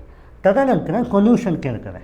ಸೊಲ್ಯೂಷನಲ್ಲಿ ಏನು, ಈಗೇನು ಚಾಲೆಂಜಸ್ ಇದೆ ಅದನ್ನು ರಿವರ್ಸ್ ಮಾಡಿಬಿಟ್ರೆ ಸೊಲ್ಯೂಷನ. ಅಂದರೆ ಪಾವರ್ಟಿ ಎರಾಡಿಕೇಷನ್ ಆಗಬೇಕು, ಅದಕ್ಕೆ ಗೌರ್ಮೆಂಟ್ ಸ್ಕೀಮ್ ಏನು ಮಾಡಬೇಕು, MG ನರೇಗಾ ತಂತು, ಆಮೇಲೆ ಪ್ರಧಾನ ಮಂತ್ರಿ ಗ್ರಾಮೀಣ ರೋಜ್ಗಾರ್ ಯೋಜನಾ ಅಂತ ತಂತು, ಆಮೇಲೆ ಸ್ಕಿಲ್ ಇಂಡಿಯಾ, ಸ್ಟಾರ್ಟಪ್ ಇಂಡಿಯಾ ತರ್ಕು. ಆಮೇಲೆ ಈಗ ನೋಡಿ ಇಂಡಿಯಾದಲ್ಲಿ ಮಗನು ಹೇಗಿತ್ತು, ಇಂಡಿಯಾ ಮಗನು primary sector, tertiary sector, secondary tertiary ಅಂತ 3 ಇದೆ, ಹೌದಾ? ಪ್ರೈಮರಿ ಸೆಕ್ಟರ್ ಅಂದ್ರೇನು, ಅಗ್ರಿಕಲ್ಚರಾ? ಸೆಕೆಂಡರಿ ಸೆಕ್ಟರ್ ಅಂದರೆ ಇಂಡಸ್ಟ್ರಿನಾ? ಕರೆಕ್ಟ್. ಆ್ಯಂಡ್ ಟರ್ಷರಿ ಸೆಕ್ಟರ್ ಅಂದರೆ ಸರ್ವಿಸ್ ಸೆಕ್ಟರಾ? ಈಗ ಇಂಡಿಯಾ ಬಿಫೋರ್ ಇಂಡಿಪೆಂಡೆನ್ಸ್ ಯಾವುದರಲ್ಲಿ ಜಾಸ್ತಿ GDP gross domestic product, GDP ಅಂದರೆ ರೆವಿನ್ಯೂ ಯಾವುದನ್ನು ಜಾಸ್ತಿ ತೊಗೋತಾ ಇತ್ತು, ಅಗ್ರಿಕಲ್ಚರಲ್ಲಿ ಜಾಸ್ತಿ ಇದ್ವಿ. ಯಾಕೆಂದರೆ ನಮ್ಮ ಹತ್ರ ಫಾರೆಸ್ಟ್ ಕವರ್ ತುಂಬ ಇತ್ತು. ಆ್ಯಂಡ್ ರಿಚ್ ಯಾರೂ ಕೂಡ ಸರ್ವಿಸ್ ಸೆಕ್ಟರ್ ನೋಡೇ ಇರಲ್ಲ, ಖಂಡಿತವಾಗಲೂ ಇಂಡಸ್ಟ್ರಿ ರೆವಲ್ಯೂಷನ್ ಆಗೇ ಇರಲಿಲ್ಲ. ಸೊ ಅಗ್ರಿಕಲ್ಚರೇ 64% GDP ಇತ್ತು. ಇಂಡಸ್ಟ್ರಿ ಇತ್ತು, ಆದರೆ ಅಷ್ಟು ಪ್ರಮಾಣದಲ್ಲಿ ಇರಲಿಲ್ಲ, 34% GDPಯನ್ನು ತಗೋತಾ ಇತ್ತು. ಆ್ಯಂಡ್ ಸರ್ವಿಸ್ ಸೆಕ್ಟರ್ ಅಂತೂ ವೆರಿ ನಾಮಿನಲ್, ಯಾರಿಗೂ ಗೊತ್ತಿಲ್ಲ. ಟೆಕ್ನಾಲಜಿ ಎಲ್ಲ ಬಂದಿತ್ತಾ? ಮೊಬೈಲ್ ಬಂದದ್ದು ಯಾವಾಗ? 2004 ಹೌದಾ? ಇದು ಬಿಫೋರ್ ಇಂಡಿಪೆಂಡೆನ್ಸಿನ ಕತೆ. ಓಕೆ, ಈಗ ಆದಮೇಲೆ ಇಂಡಿಪೆಂಡೆಂಟ್ ಆದಮೇಲೆ ಇಂಡಿಯಾ ಕೆಪಾಸಿಟಿ ಬಿಲ್ಡಿಂಗಿನತ್ತ ಹೋಯಿತು. ಕೆಪಾಸಿಟಿ ಬಿಲ್ಡಿಂಗ್ ಅಂದ್ರೇನು? ನಿಮ್ಮ ಹತ್ರ ಏನು ಕೆಪಾಸಿಟಿ ಇದೆ, ಶೋ ಮೀ. ನಿಮ್ಮ ಹತ್ರ ಏನು ಕೆಪಾಸಿಟಿ ಇದೆ, ಯುಟಿಲೈಸ್ ಮೀ. ಈ ಒಂದು ಕೆಪಾಸಿಟಿ ಬಿಲ್ಡಿಂಗ್ ಹತ್ರ ಯಾವಾಗ ಹೋಯಿತು, ಆವಾಗ ಇಂಡಸ್ಟ್ರಿ ಡೆವಲಪ್ ಆಯಿತು. ಇಂಡಸ್ಟ್ರಿ ತನ್ನ ಮ್ಯಾನುಫ್ಯಾಕ್ಚರಿಂಗ್ ಹಬ್ಬನ್ನು ಜಾಸ್ತಿ ಮಾಡ್ತು. ಆವಾಗ ಎಂಪ್ಲಾಯ್ಮೆಂಟಿಗೆ ಜನ ಬೇಕಲ್ಲ. ಅಗ್ರಿಕಲ್ಚರಲ್ಲಿ ಇದ್ದ ಯೂತ್ಗಳೆಲ್ಲ ಇಂಡಸ್ಟ್ರಿಗೆ ಹೋದರು. ಅದನ್ನು ಲಿಬರಲೈಜೇಷನ್ ಅಂತ ಕರೀತಾರೆ. ಲಿಬರಲೈಜೇಷನ್ ಅಂತಂದರೆ ಇದಕ್ಕೆ economy to secondary source of manufacturing hub. Growth develop ಆಯಿತು. ಅಗ್ರಿಕಲ್ಚರ್ಗೂ ಹೊರಗೆ ಬಿಟ್ಟ. ಯಾಕೆಂದರೆ ಈಗ ನನ್ನ ಅಜ್ಜ ಅಗ್ರಿಕಲ್ಚರಿಸ್ಟು, ನಾನು ಅಗ್ರಿಕಲ್ಚರಿಗೆ ಹೋಗಲಿಲ್ಲ, ನನ್ನ ತಂದೆ ಹೋಗಿದ್ದರು, ನಾನು ಇಂಡಸ್ಟ್ರಿಗೆ ಬಂದೆ. ಅಗ್ರಿಕಲ್ಚರ್ ಕಥೆ ಏನು? ಹೌದಾ? ಅಲ್ಲಿಗೆ ಡ್ರಾಪ್ ಆಯಿತು. ಇದು 2000 ಬಿಫೋರ್ 1947 2000 LPG ಬಂತಲ್ಲ ರಿಫಾರ್ಮು, ಅಂದರೆ ಲಿಬರಲೈಜೇಷನ್, ಗ್ಲೋಬಲೈಜೇಷನ್, ಪ್ರೈವೇಟೈಜೇಷನ್ ಬಂತಲ್ಲ. ಆ ರಿಫಾರ್ಮ್ ಬಂದಾಗ ಅದನ್ನು ಮಾಡಿದವರು NK Singh committee report. Okay, ಇದನ್ನು ಮಾಡಿದಾಗ ಈ ಅಗ್ರಿಕಲ್ಚರ್ GDP 64 ಇದ್ದದ್ದು 33%ಗೆ ಬಂತು. ತದನಂತರ ಇದು ಗ್ರೋತ್ ಆಯಿತು, 55% ಗ್ರೋತ್ ಆಯಿತು. ಸರ್ವಿಸ್ ಸೆಕ್ಟರ್ ಏನಿತ್ತು 18% ಇತ್ತಲ್ಲ, ಅದು ಹಾಗೆಯೇ ಇತ್ತು. ಕರೆಕ್ಟ್. ಒಂದು 22%, 2% ಹೈಕ್ ಆಯಿತು. ಅದೇ ನೀವು 2005ಗೆ ಬನ್ನಿ. After service sector IT boom ಆಯಿತು, ಪ್ರಾಪರ್ಟಿ, ರಿಯಲ್ ಎಸ್ಟೇಟ್ ಎಲ್ಲ ಬೂಮ್ ಆಯಿತು. ಆವಾಗ ಟೆಕ್ನಾಲಜಿ ಬೇಕಾಯಿತು. ಅದು ದೂರವಾಣಿ ಕರೆಗಳಿಗಾಗಿರ್ಬೋದು, ವೆಹಿಕಲ್ ಆಗಿರ್ಬೋದು, ಲ್ಯಾಪ್ಟಾಪ್ ಆಗಿರ್ಬೋದು, anything which is related to ಈ ಟೆಕ್ನಾಲಜಿ ಬೂಮಿಂಗ್ ಆಯಿತು. ಸಿವಿಲ್ ಇಂಜಿನಿಯರ್ಸ್ ಮಗನು ಬೂಮಲ್ಲಿದ್ದರು ಇಂಡಸ್ಟ್ರಿ ಇದ್ದಾಗ. ಅದಾದಮೇಲೆ ಬೂಮ್ ಯಾರಾಗಿದ್ದು? Computers experts. ಹೌದಾ? ಅವಾಗೇನಾಯಿತು, India G D P right ನಾವು 2025 18% of the agriculture G D P agriculture ಕೊಡುತ್ತೆ, ಆ್ಯಂಡ್ 63% ಇಂಡಸ್ಟ್ರಿಗಳು ಕೊಡುತ್ತದೆ, and more than 70% sectoral tertiary sector service sector ಕೊಡುತ್ತೆ. ಹೌದಾ? ಇಲ್ಲೇ ಗೊತ್ತಾಯಿತು ನಿಮಗೆ ಯಾಕಾಗಿ ಜಿ ಡಿ ಪಿ ಈ ಥರ ಬಂತು ಅಂತ. ಸೊ ಇಯರ್ ಬೈ ಇಯರ್ ನೋಡಿದಾಗ ಇಂಡಿಯಾ ಎವಲ್ಯೂಷನ್ ಯಾವ ಥರ ಇದೆ. ಈಗ ಅಗ್ರಿಕಲ್ಚರನ್ನು ಬಿಟ್ಟರೆ ಮನುಷ್ಯ ಬದುಕ್ತಾನ? ಬದುಕೋದಿಲ್ಲ. ಇಂಡಸ್ಟ್ರಿಯನ್ನು ಬಿಟ್ಟರೆ ಮನುಷ್ಯ ಬದುಕ್ತಾನ? ಬದುಕೋದಿಲ್ಲ. ಬೇಕೇ ಬೇಕು ಸಾಮಗ್ರಿಗಳು, ಮ್ಯಾನುಫ್ಯಾಕ್ಚರ್ ಆಗಲೇಬೇಕು. ಸರ್ವಿಸ್ ಸೆಕ್ಟರ್ ಇಲ್ಲ ಅಂದರೆ ನಿಮ್ಮ ಲೈಫ್ ಈಸಿ ಆಗುತ್ತಾ? ಆಗೋದೇ ಇಲ್ಲ. ಮೊದಲು ಪೋಸ್ಟ್ ಆಫೀಸಿಗೆ ಹೋಗಿ ಪೋಸ್ಟ್ ಮಾಡಿ 20-30 ದಿನ ಆದ ಮೇಲೆ ಒಂದು ಸಂದೇಶ ಗೊತ್ತಾಗ್ತಾಯಿತ್ತು. ಈಗ ಕೂತ ಜಾಗದಲ್ಲಿ ಒಂದು ಮೆಸೇಜ್ ಹಾಕಿದ್ರೆ ನೀವು ಅಬುದಾಬಿಯಲ್ಲಿದ್ದರೂ ಮೆಸೇಜ್ ರೀಚ್ ಆಗುತ್ತೆ. ಅಂದರೆ ಎಷ್ಟು ಡೆವಲಪ್ ಆಗಿದೆ ಇಂಡಿಯಾ. ಆದರೆ ನಾವು ಈ ಡೆವಲಪ್ಮೆಂಟನ್ನು ಮಾತ್ರ ಫೋಕಸ್ ಮಾಡಿದರೆ ಅಗ್ರಿಕಲ್ಚರಿಂದ ಡೆವಲಪ್ಮೆಂಟ್ ಏನು ಮಾಡೋದು? ಅದಕ್ಕೆ ಬೇಕಲ್ಲ. ಈ ರೀಸನಿಂದ ಇನ್ಕ್ಲೂಸಿವ್ ಗ್ರೋತ್ ಬೇಕು. ಈ ಒಂದು ಚಾರ್ಟ್ ಏನಿದೆ ಇದನ್ನು ಕೂಡ ನೀವು ಅಲ್ಲಿ ಹಾಕ್ಬೋದು ಎಕ್ಸಾಮಿನೇಷನಲ್ಲಿ. ಓಕೆ, ಅದನ್ನೇ ನಾನು ಈ ಸೊಲ್ಯೂಷನ್ ಓರಿಯೆಂಟೆಡಲ್ಲಿ ಕೊಟ್ಟಿದ್ದೀನಿ. ಆಮೇಲೆ ಈ ಕೊಟೇಶನ್ ಯಾಕೆ ಬೇಕು? ಈಗ ನೋಡಿ, ಇಲ್ಲೊಂದು ವರ್ಡ್ ಇದೆ, ತುಂಬ ಬ್ಯೂಟಿಫುಲ್ ವರ್ಡ್. ಈ ವರ್ಡನ್ನು ನೀವು GS2 ಅಲ್ಲಿ ಯಾವುದೇ ಒಂದು ಟಾಪಿಕ್ಕಿಗೆ ಹಾಕ್ಬೋದು. ಈ ಇನ್ಕ್ಲೂಸಿವ್ ಗ್ರೋತನ್ನು ನಾನು ಫಸ್ಟ್ ಡೇ ಚಾಪ್ಟರ್ 1 ಆಗಿ ಯಾಕೆ ಕನ್ಸಿಡರ್ ಮಾಡಿದ್ದೀನಿ ಅಂದರೆ, ಈಗ ಇದ್ದರೆ ನಿಮ್ಮ ಗ್ರೋತ್. ಹಂಗರ್ ಒಂದು ಕಾಂಪೊನೆಂಟ್, ಅದು ಒಂದು ಟಾಪಿಕ್ ಇನ್ GS2, ಅದು ಒಂದು ಲೈಫ್ ನಿಮ್ಮದು. ಆದರೆ ನೀವು ಅದಕ್ಕೆ ಏನು ಬೆಳವಣಿಗೆ ಕಾರಣ ಆಗಬೇಕು? Inclusive growth. ಹೌದಾ? ಅದಕ್ಕಾಗಿ ಈ ವರ್ಡಿಂಗ್ಸ್ ನಿಮಗೆ ತುಂಬ ಇಂಪಾರ್ಟೆಂಟ್. ಈಗ ಇಲ್ಲಿ ನೋಡಿ, ರಿಫಾರ್ಮ್, ಪರ್ಫಾರ್ಮ್, ಟ್ರಾನ್ಸ್ಫಾರ್ಮ್ ಪ್ರಸ್ತುತವಾಗಿ 2025ನೇ ಇಸ್ವಿಯಲ್ಲಿ ಮಾತನಾಡುವ ಒಂದು ವ್ಯತಿರಿಕ್ತ. ರಿಫಾರ್ಮ್ ಅಂದ್ರೇನು? ತೊಂದರೆ ಇದೆ, ನನ್ನ ಹತ್ರ ತೊಂದರೆ ಇದೆ, ಬಟ್ ನಾನು ಪರ್ಫಾರ್ಮ್ ಮಾಡ್ತೀನಿ, ನಾನು ತಿದ್ಕೋತೀನಿ, ನಾನು ಟ್ರಾನ್ಸ್ಫಾರ್ಮ್ ಆಗ್ತೀನಿ. That is what the agenda. ಈಗಿನ ನೀವು ಕನ್ಕ್ಲೂಷನಲ್ಲಿ ಬರಿಬೋದು, honourable prime minister Narendra Modi sir ಹೇಳಿದ್ದು. ಸೊ ಅದನ್ನು ನೀವು ಮೆನ್ಷನ್ ಮಾಡ್ಬೋದು. Inclusive growth is not at all only the GDP. It is a broad based approach giving an opportunity to share all so that the inclusivity within the sustainability in terms of the human development ಅಂತ ಬರೀಬೋದು. Next, Atmanirbhar Bharat ಅಂತ ಕೇಳಿದ್ದೀರಿ. Covid ಬಂದಿತ್ತು 2020ರಲ್ಲಿ, correct.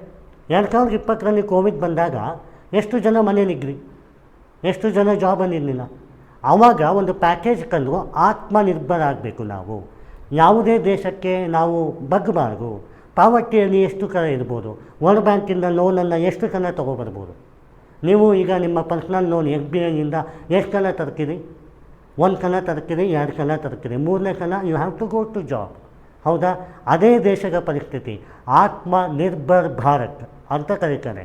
ಅದನ್ನು ನೀವು ಇಲ್ಲಿ self ರಿಲಯಂಟ್ ಅಂತ ನೀವು ಗ್ರೋತ್ ಆಗಿ ಬರಿಬೋದು. ನೆಕ್ಸ್ಟ್ ನೋಡಿ, ಸಬ್ಕಾ ಸಾಥ್ ಸಬ್ಕಾ ವಿಕಾಸ್. ನಾನೊಬ್ಬನೇ ಬೆಳೆದರೆ ಸಾಕು ಅಂತ ಆದರೆ 1% ಆಫ್ ದ ಒಂದು ಪಾಪ್ಯುಲೇಷನ್ ಏನಿಗೆ 19% ಆಫ್ ದ ವೆಲ್ತ್ ಇಟ್ಕೊಂಡಿದ್ದಾರಲ್ಲ, ಅದು ತಪ್ಪಲ್ವಾ?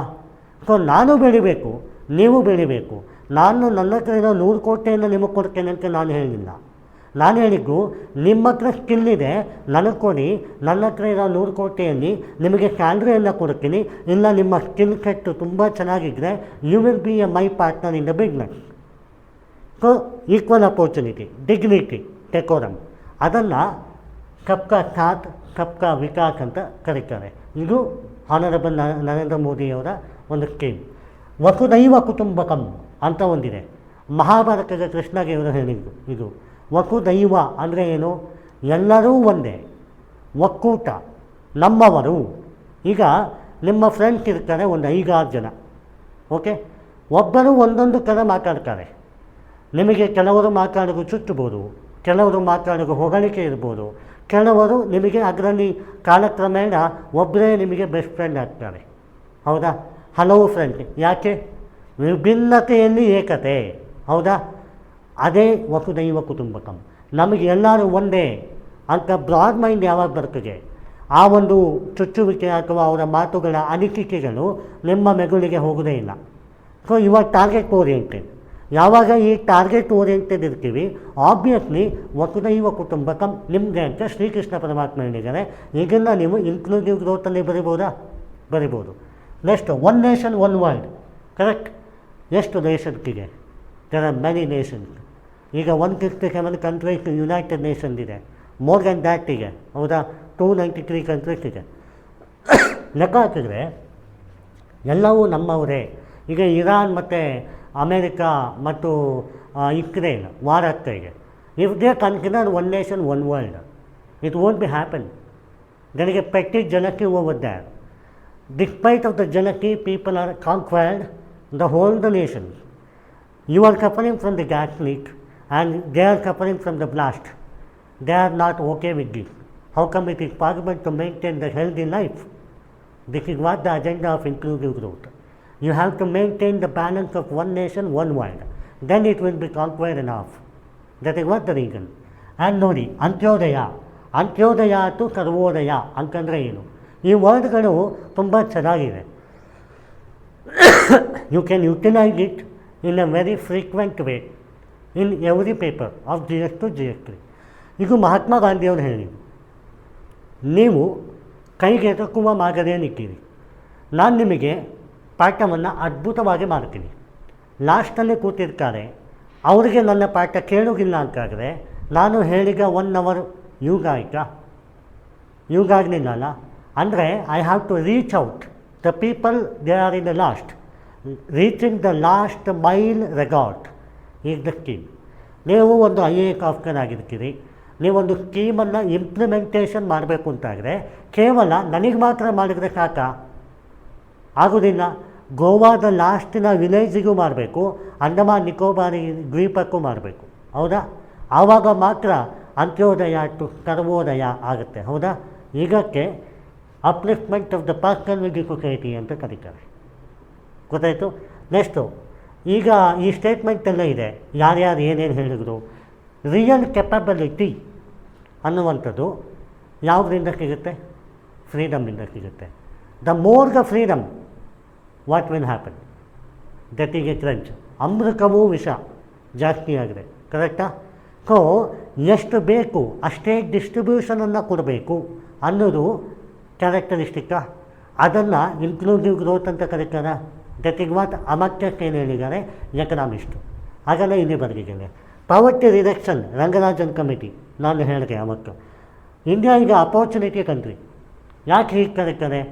ಈಗ ಎಷ್ಟೋ ಜನ ಫಾರಿನಿಗೆ ಹೋಗ್ತಾರೆ, ಅಲ್ಲಿ ಜೀವನ ಮಾಡ್ತಾರೆ, UK USA ಹೋಗ್ತಾರೆ, ಇಲ್ಲಿಗೆ ಬರೋದಿಲ್ಲ. ಯಾಕೆ? ಒಂದು ಡಾಲರ್ಸ್ ಲೆಕ್ಕದಲ್ಲಿಯಾ ಅಮೌಂಟ್ ಪ್ರಾಬ್ಲಮ್ಮ? ಹೌದು, ಅಮೇರಿಕಾದಲ್ಲಿ ನಮ್ಮ ₹1 ಅಲ್ಲಿ ₹90 ಕೊಡ್ತಾರೆ. ಅಬುದಾಬಿ ಒಮೆನ್ ಅಂತ ನೋಡಿದ್ರೆ ₹260 ಕೊಡ್ತಾರೆ. ಸೌದಿ ಅರೇಬಿಯಾ ₹20 ಕೊಡ್ತಾರೆ. ಅದೇ ನೀವು ಪಾಕಿಸ್ತಾನ ನೋಡಿ ₹0.5 ಇದೆ. ಹಾಗೆ ನೀವು ನೈಜೀರಿಯಾ ನೋಡಿ ನಮಗಿಂತ ಕಡಿಮೆ ಇದ್ದಾರೆ. ಶ್ರೀಲಂಕಾ ನೋಡಿ ನಮಗಿಂತ ಕಡಿಮೆ ಇದ್ದಾರೆ. ಇಲ್ಲೇ ಗೊತ್ತಾಯಿತು ನಿಮಗೆ ಡೈವರ್ಸಿಟಿ ಇಲ್ಲ ಅನ್ನುವಂಥದ್ದು, ಹೌದಾ?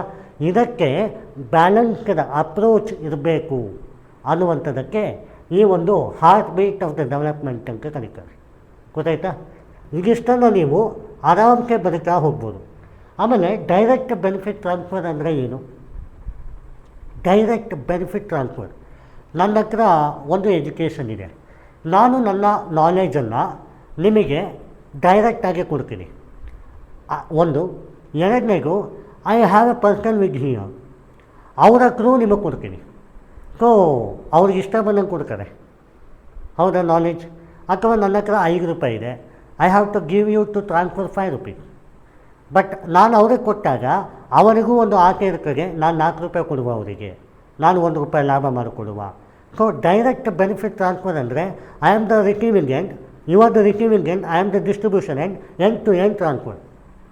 ಸೊ ಯಾವಾಗ ನಿಮ್ಮ ಕೈಯಲ್ಲಿ ರೀಚ್ ಆಗುತ್ತೆ ಒಂದು ಅಮೌಂಟ್ ಆಗಲಿ, ಒಂದು ಎಕಾನಮಿ ಆಗಲಿ, ಸೋಷಿಯಲ್ ಸ್ಟೇಟಸ್ ಆಗಲಿ, ಈಕ್ವಾಲಿಟಿ ಆಗಲಿ, ಅಪರ್ಚುನಿಟಿ ಆಗಲಿ, ದೇಶ ಬೆಳೀತದೆ ಅನ್ನುವಂಥದ್ದು. ಇನ್ನೊಂದು ಮಾದರಿ ಇದೆ. ಪ್ರತಿಯೊಬ್ಬ ಪರ್ಸನ್ 143 crores ಏನಿದ್ದಾರೆ ಪರ್ಸನ್ನು, ಪ್ರತಿಯೊಬ್ಬ ಪರ್ಸನು ಕೂಡ ಒಂದೊಂದು ಬ್ಯಾಂಕ್ ಅಕೌಂಟನ್ನು ಓಪನ್ ಮಾಡಿದರೆ ದೇಶದ GDP 6% ಜಾಸ್ತಿ ಆಯಿತು ಅನ್ನುವಂಥದ್ದು. ಕರೆಕ್ಟಾ? ಯಾಕೆಂದರೆ ಕಡಿಮೆ ಆಯ್ತಲ್ಲ ಕರಪ್ಷನ್. ಎಲ್ಲಿ ಹೋಗ್ತಿದೆ ಅಂತ ನೋಡಲಿಕ್ಕೆ ಟೆಕ್ನಾಲಜಿ ಇರೋದು. ಕರೆಕ್ಟಾ? ನಿಮ್ಮ ಹತ್ರ 5 ರೂಪಾಯಿ ಇದೆಯಾ, ಇವಾಗ ಸ್ಟೇಟ್ಮೆಂಟ್ ಬರ್ತದೆ 5 ರೂಪಾಯಿ ಇದೆ ನಿಮ್ಮ ಹತ್ರ. So you know that where you utilise it. Otherwise ಏನಾಗುತ್ತೆ, ಇವತ್ತಿದೆಯಾ ಇಲ್ವಾ, ಬರ್ತದ ಇಲ್ವಾ ಗೊತ್ತೇ ಆಗೋದಿಲ್ಲ. ಕರೆಕ್ಟಾ? ಪಿಕಿಂಗ್ ಮಾಡಿ ಒಂದೇದು ಲಿಟ್ರಸಿ ಇಂಪಾರ್ಟೆಂಟ್ ನಿಜ, ಸ್ಕಿಲ್ ಡೆವಲಪ್ಮೆಂಟ್ ಇಂಪಾರ್ಟೆಂಟ್ ಅದಕ್ಕೂ ಮೇಲೆ. ಸ್ಕಿಲ್ ಡೆವಲಪ್ಮೆಂಟ್ ಇಂಪಾರ್ಟೆಂಟ್ ನಿಜ, ಹ್ಯೂಮನ್ ಡೆವಲಪ್ಮೆಂಟ್ ಇಂಪಾರ್ಟೆಂಟ್, ಅದಕ್ಕೆ ಮಾರಾಲಿಟಿ ಇಂಪಾರ್ಟೆಂಟ್. ಮೊರಾಲಿಟಿ ಇಂಪಾರ್ಟೆಂಟ್ ನಿಜ, ಗುಡ್ ನಾಲೆಜ್ ಅಥವಾ ಗುಡ್ ಬಿಹೇವಿಯರ್ ಇಂಪಾರ್ಟೆಂಟ್ ಇನ್ಕ್ಲೂಸಿವ್ ಗ್ರೋತಿಗೆ. So inclusive growth is not in a capacity oriented, it is a freedom of expression in a right manner to reach the last mile regard. This is what the inclusive growth. Is there any ಡೌಟಿಗೆ ಆರಾಮಾಯ್ತಾ? So ಇದನ್ನು ನಿಮಗೆ ತಿಳಿಸ್ಕೊಟ್ಟಿದ್ದೇನೆ ಈ ಚಾಪ್ಟರಲ್ಲಿ. ಈಗ ಇದನ್ನು ಬರೆಯೋದು ಹೇಗೆ ಅಂತಲೂ ನಾನು ಹೇಳಿದ್ದೀನಿ. ಇಂಟ್ರಡಕ್ಷನಿಗೆ, ಆಬ್ಜೆಕ್ಟಿವಿಗೆ, ಎಲಿಮೆಂಟಿಗೆ, ಚಾಲೆಂಜಸ್ ಇದೆ, ಸೊಲ್ಯೂಷನ್ ಇದೆ, ಕನ್ಕ್ಲೂಷನ್ ಎಲ್ಲ ಬರೆದ್ರಿ. ಹೌದಾ? ಈಗ ಇಲ್ಲಿ ನೋಡಿ, ಈ ನೋಟ್ಸ್ ನೋಡಿ.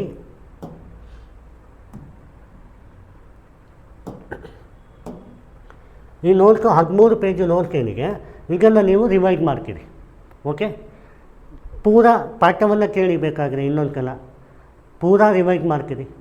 ಪೂರಾ ರಿವೈಸ್ ಆದಮೇಲೆ ನಿಮಗೆ ತಲೆಗೆ ಹೋಯ್ತು ಏನು ಅಂತ ಗೊತ್ತಾಯಿತು.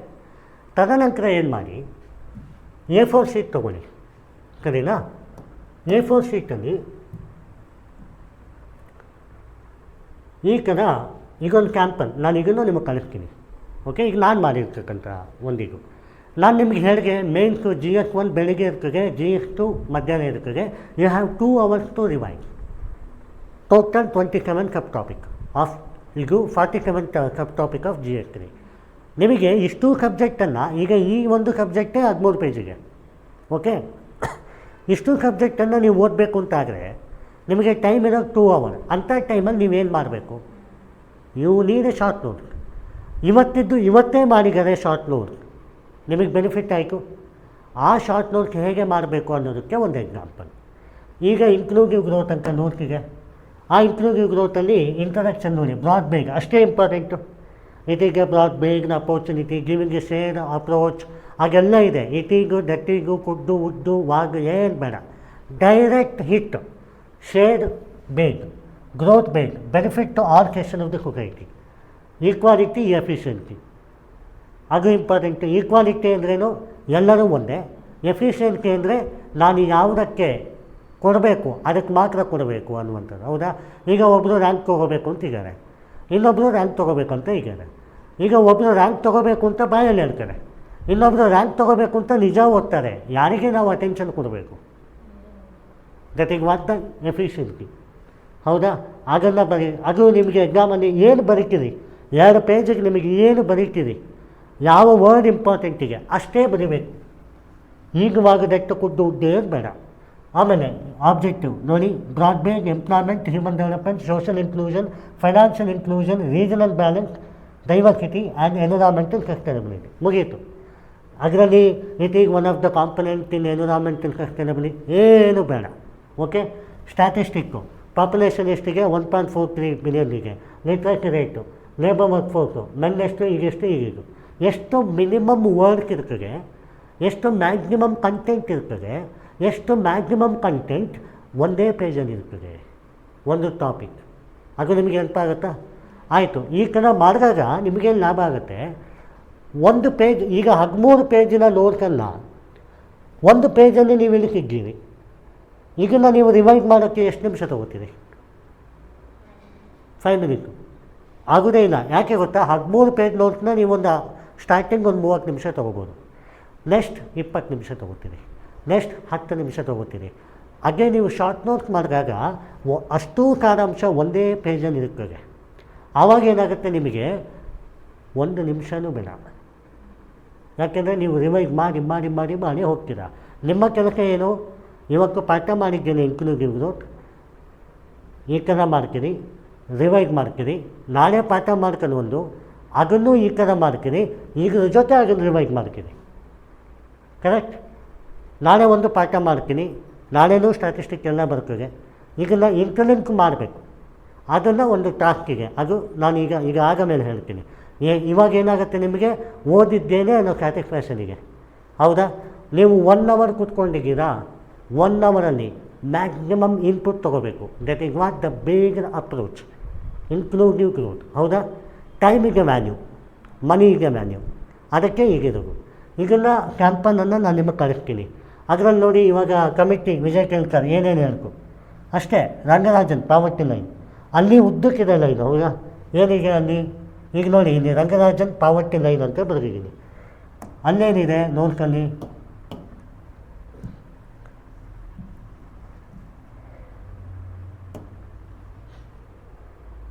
ನೋಡಿ ಅಲ್ಲೇನಿಗೆ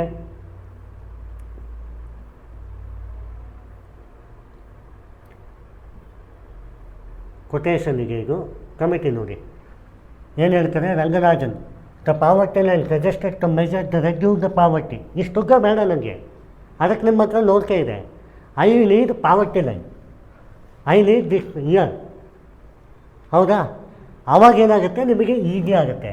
ಈ ಥರ ನೀವು ಆಲ್ ದ ಟಾಪಿಕ್ ಮಾಡ್ತೀರಿ. ಕೆಲವೊಂದು ಟಾಪಿಕ್ ಓರಿಯೆಂಟೆಡ್ ಡೈರೆಕ್ಟ್ ಇರ್ತದೆ, ಈ ಥರ ಚಾಪ್ಟ್ರು.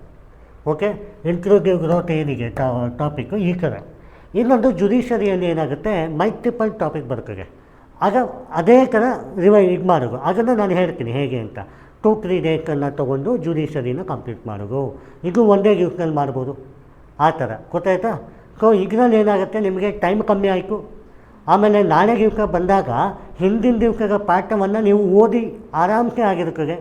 ಮತ್ತು ಆ 2 ಅವರ್ ಗ್ಯಾಪ್ ಇರ್ತದಲ್ಲ ಆ್ಯನ್ಯುವಲ್ ಎಕ್ಸಾಮಿಗೆ, ನಿಮ್ಮ ಹತ್ರ ಆಲ್ರೆಡಿ 47 ಪುಟ ರೆಡಿ ಇದೆ. ಸೊ ದಿಸ್ ಈಸ್ ಕಾಲ್ಡ್ ಆಗಿ easy learning. This is what we are doing here.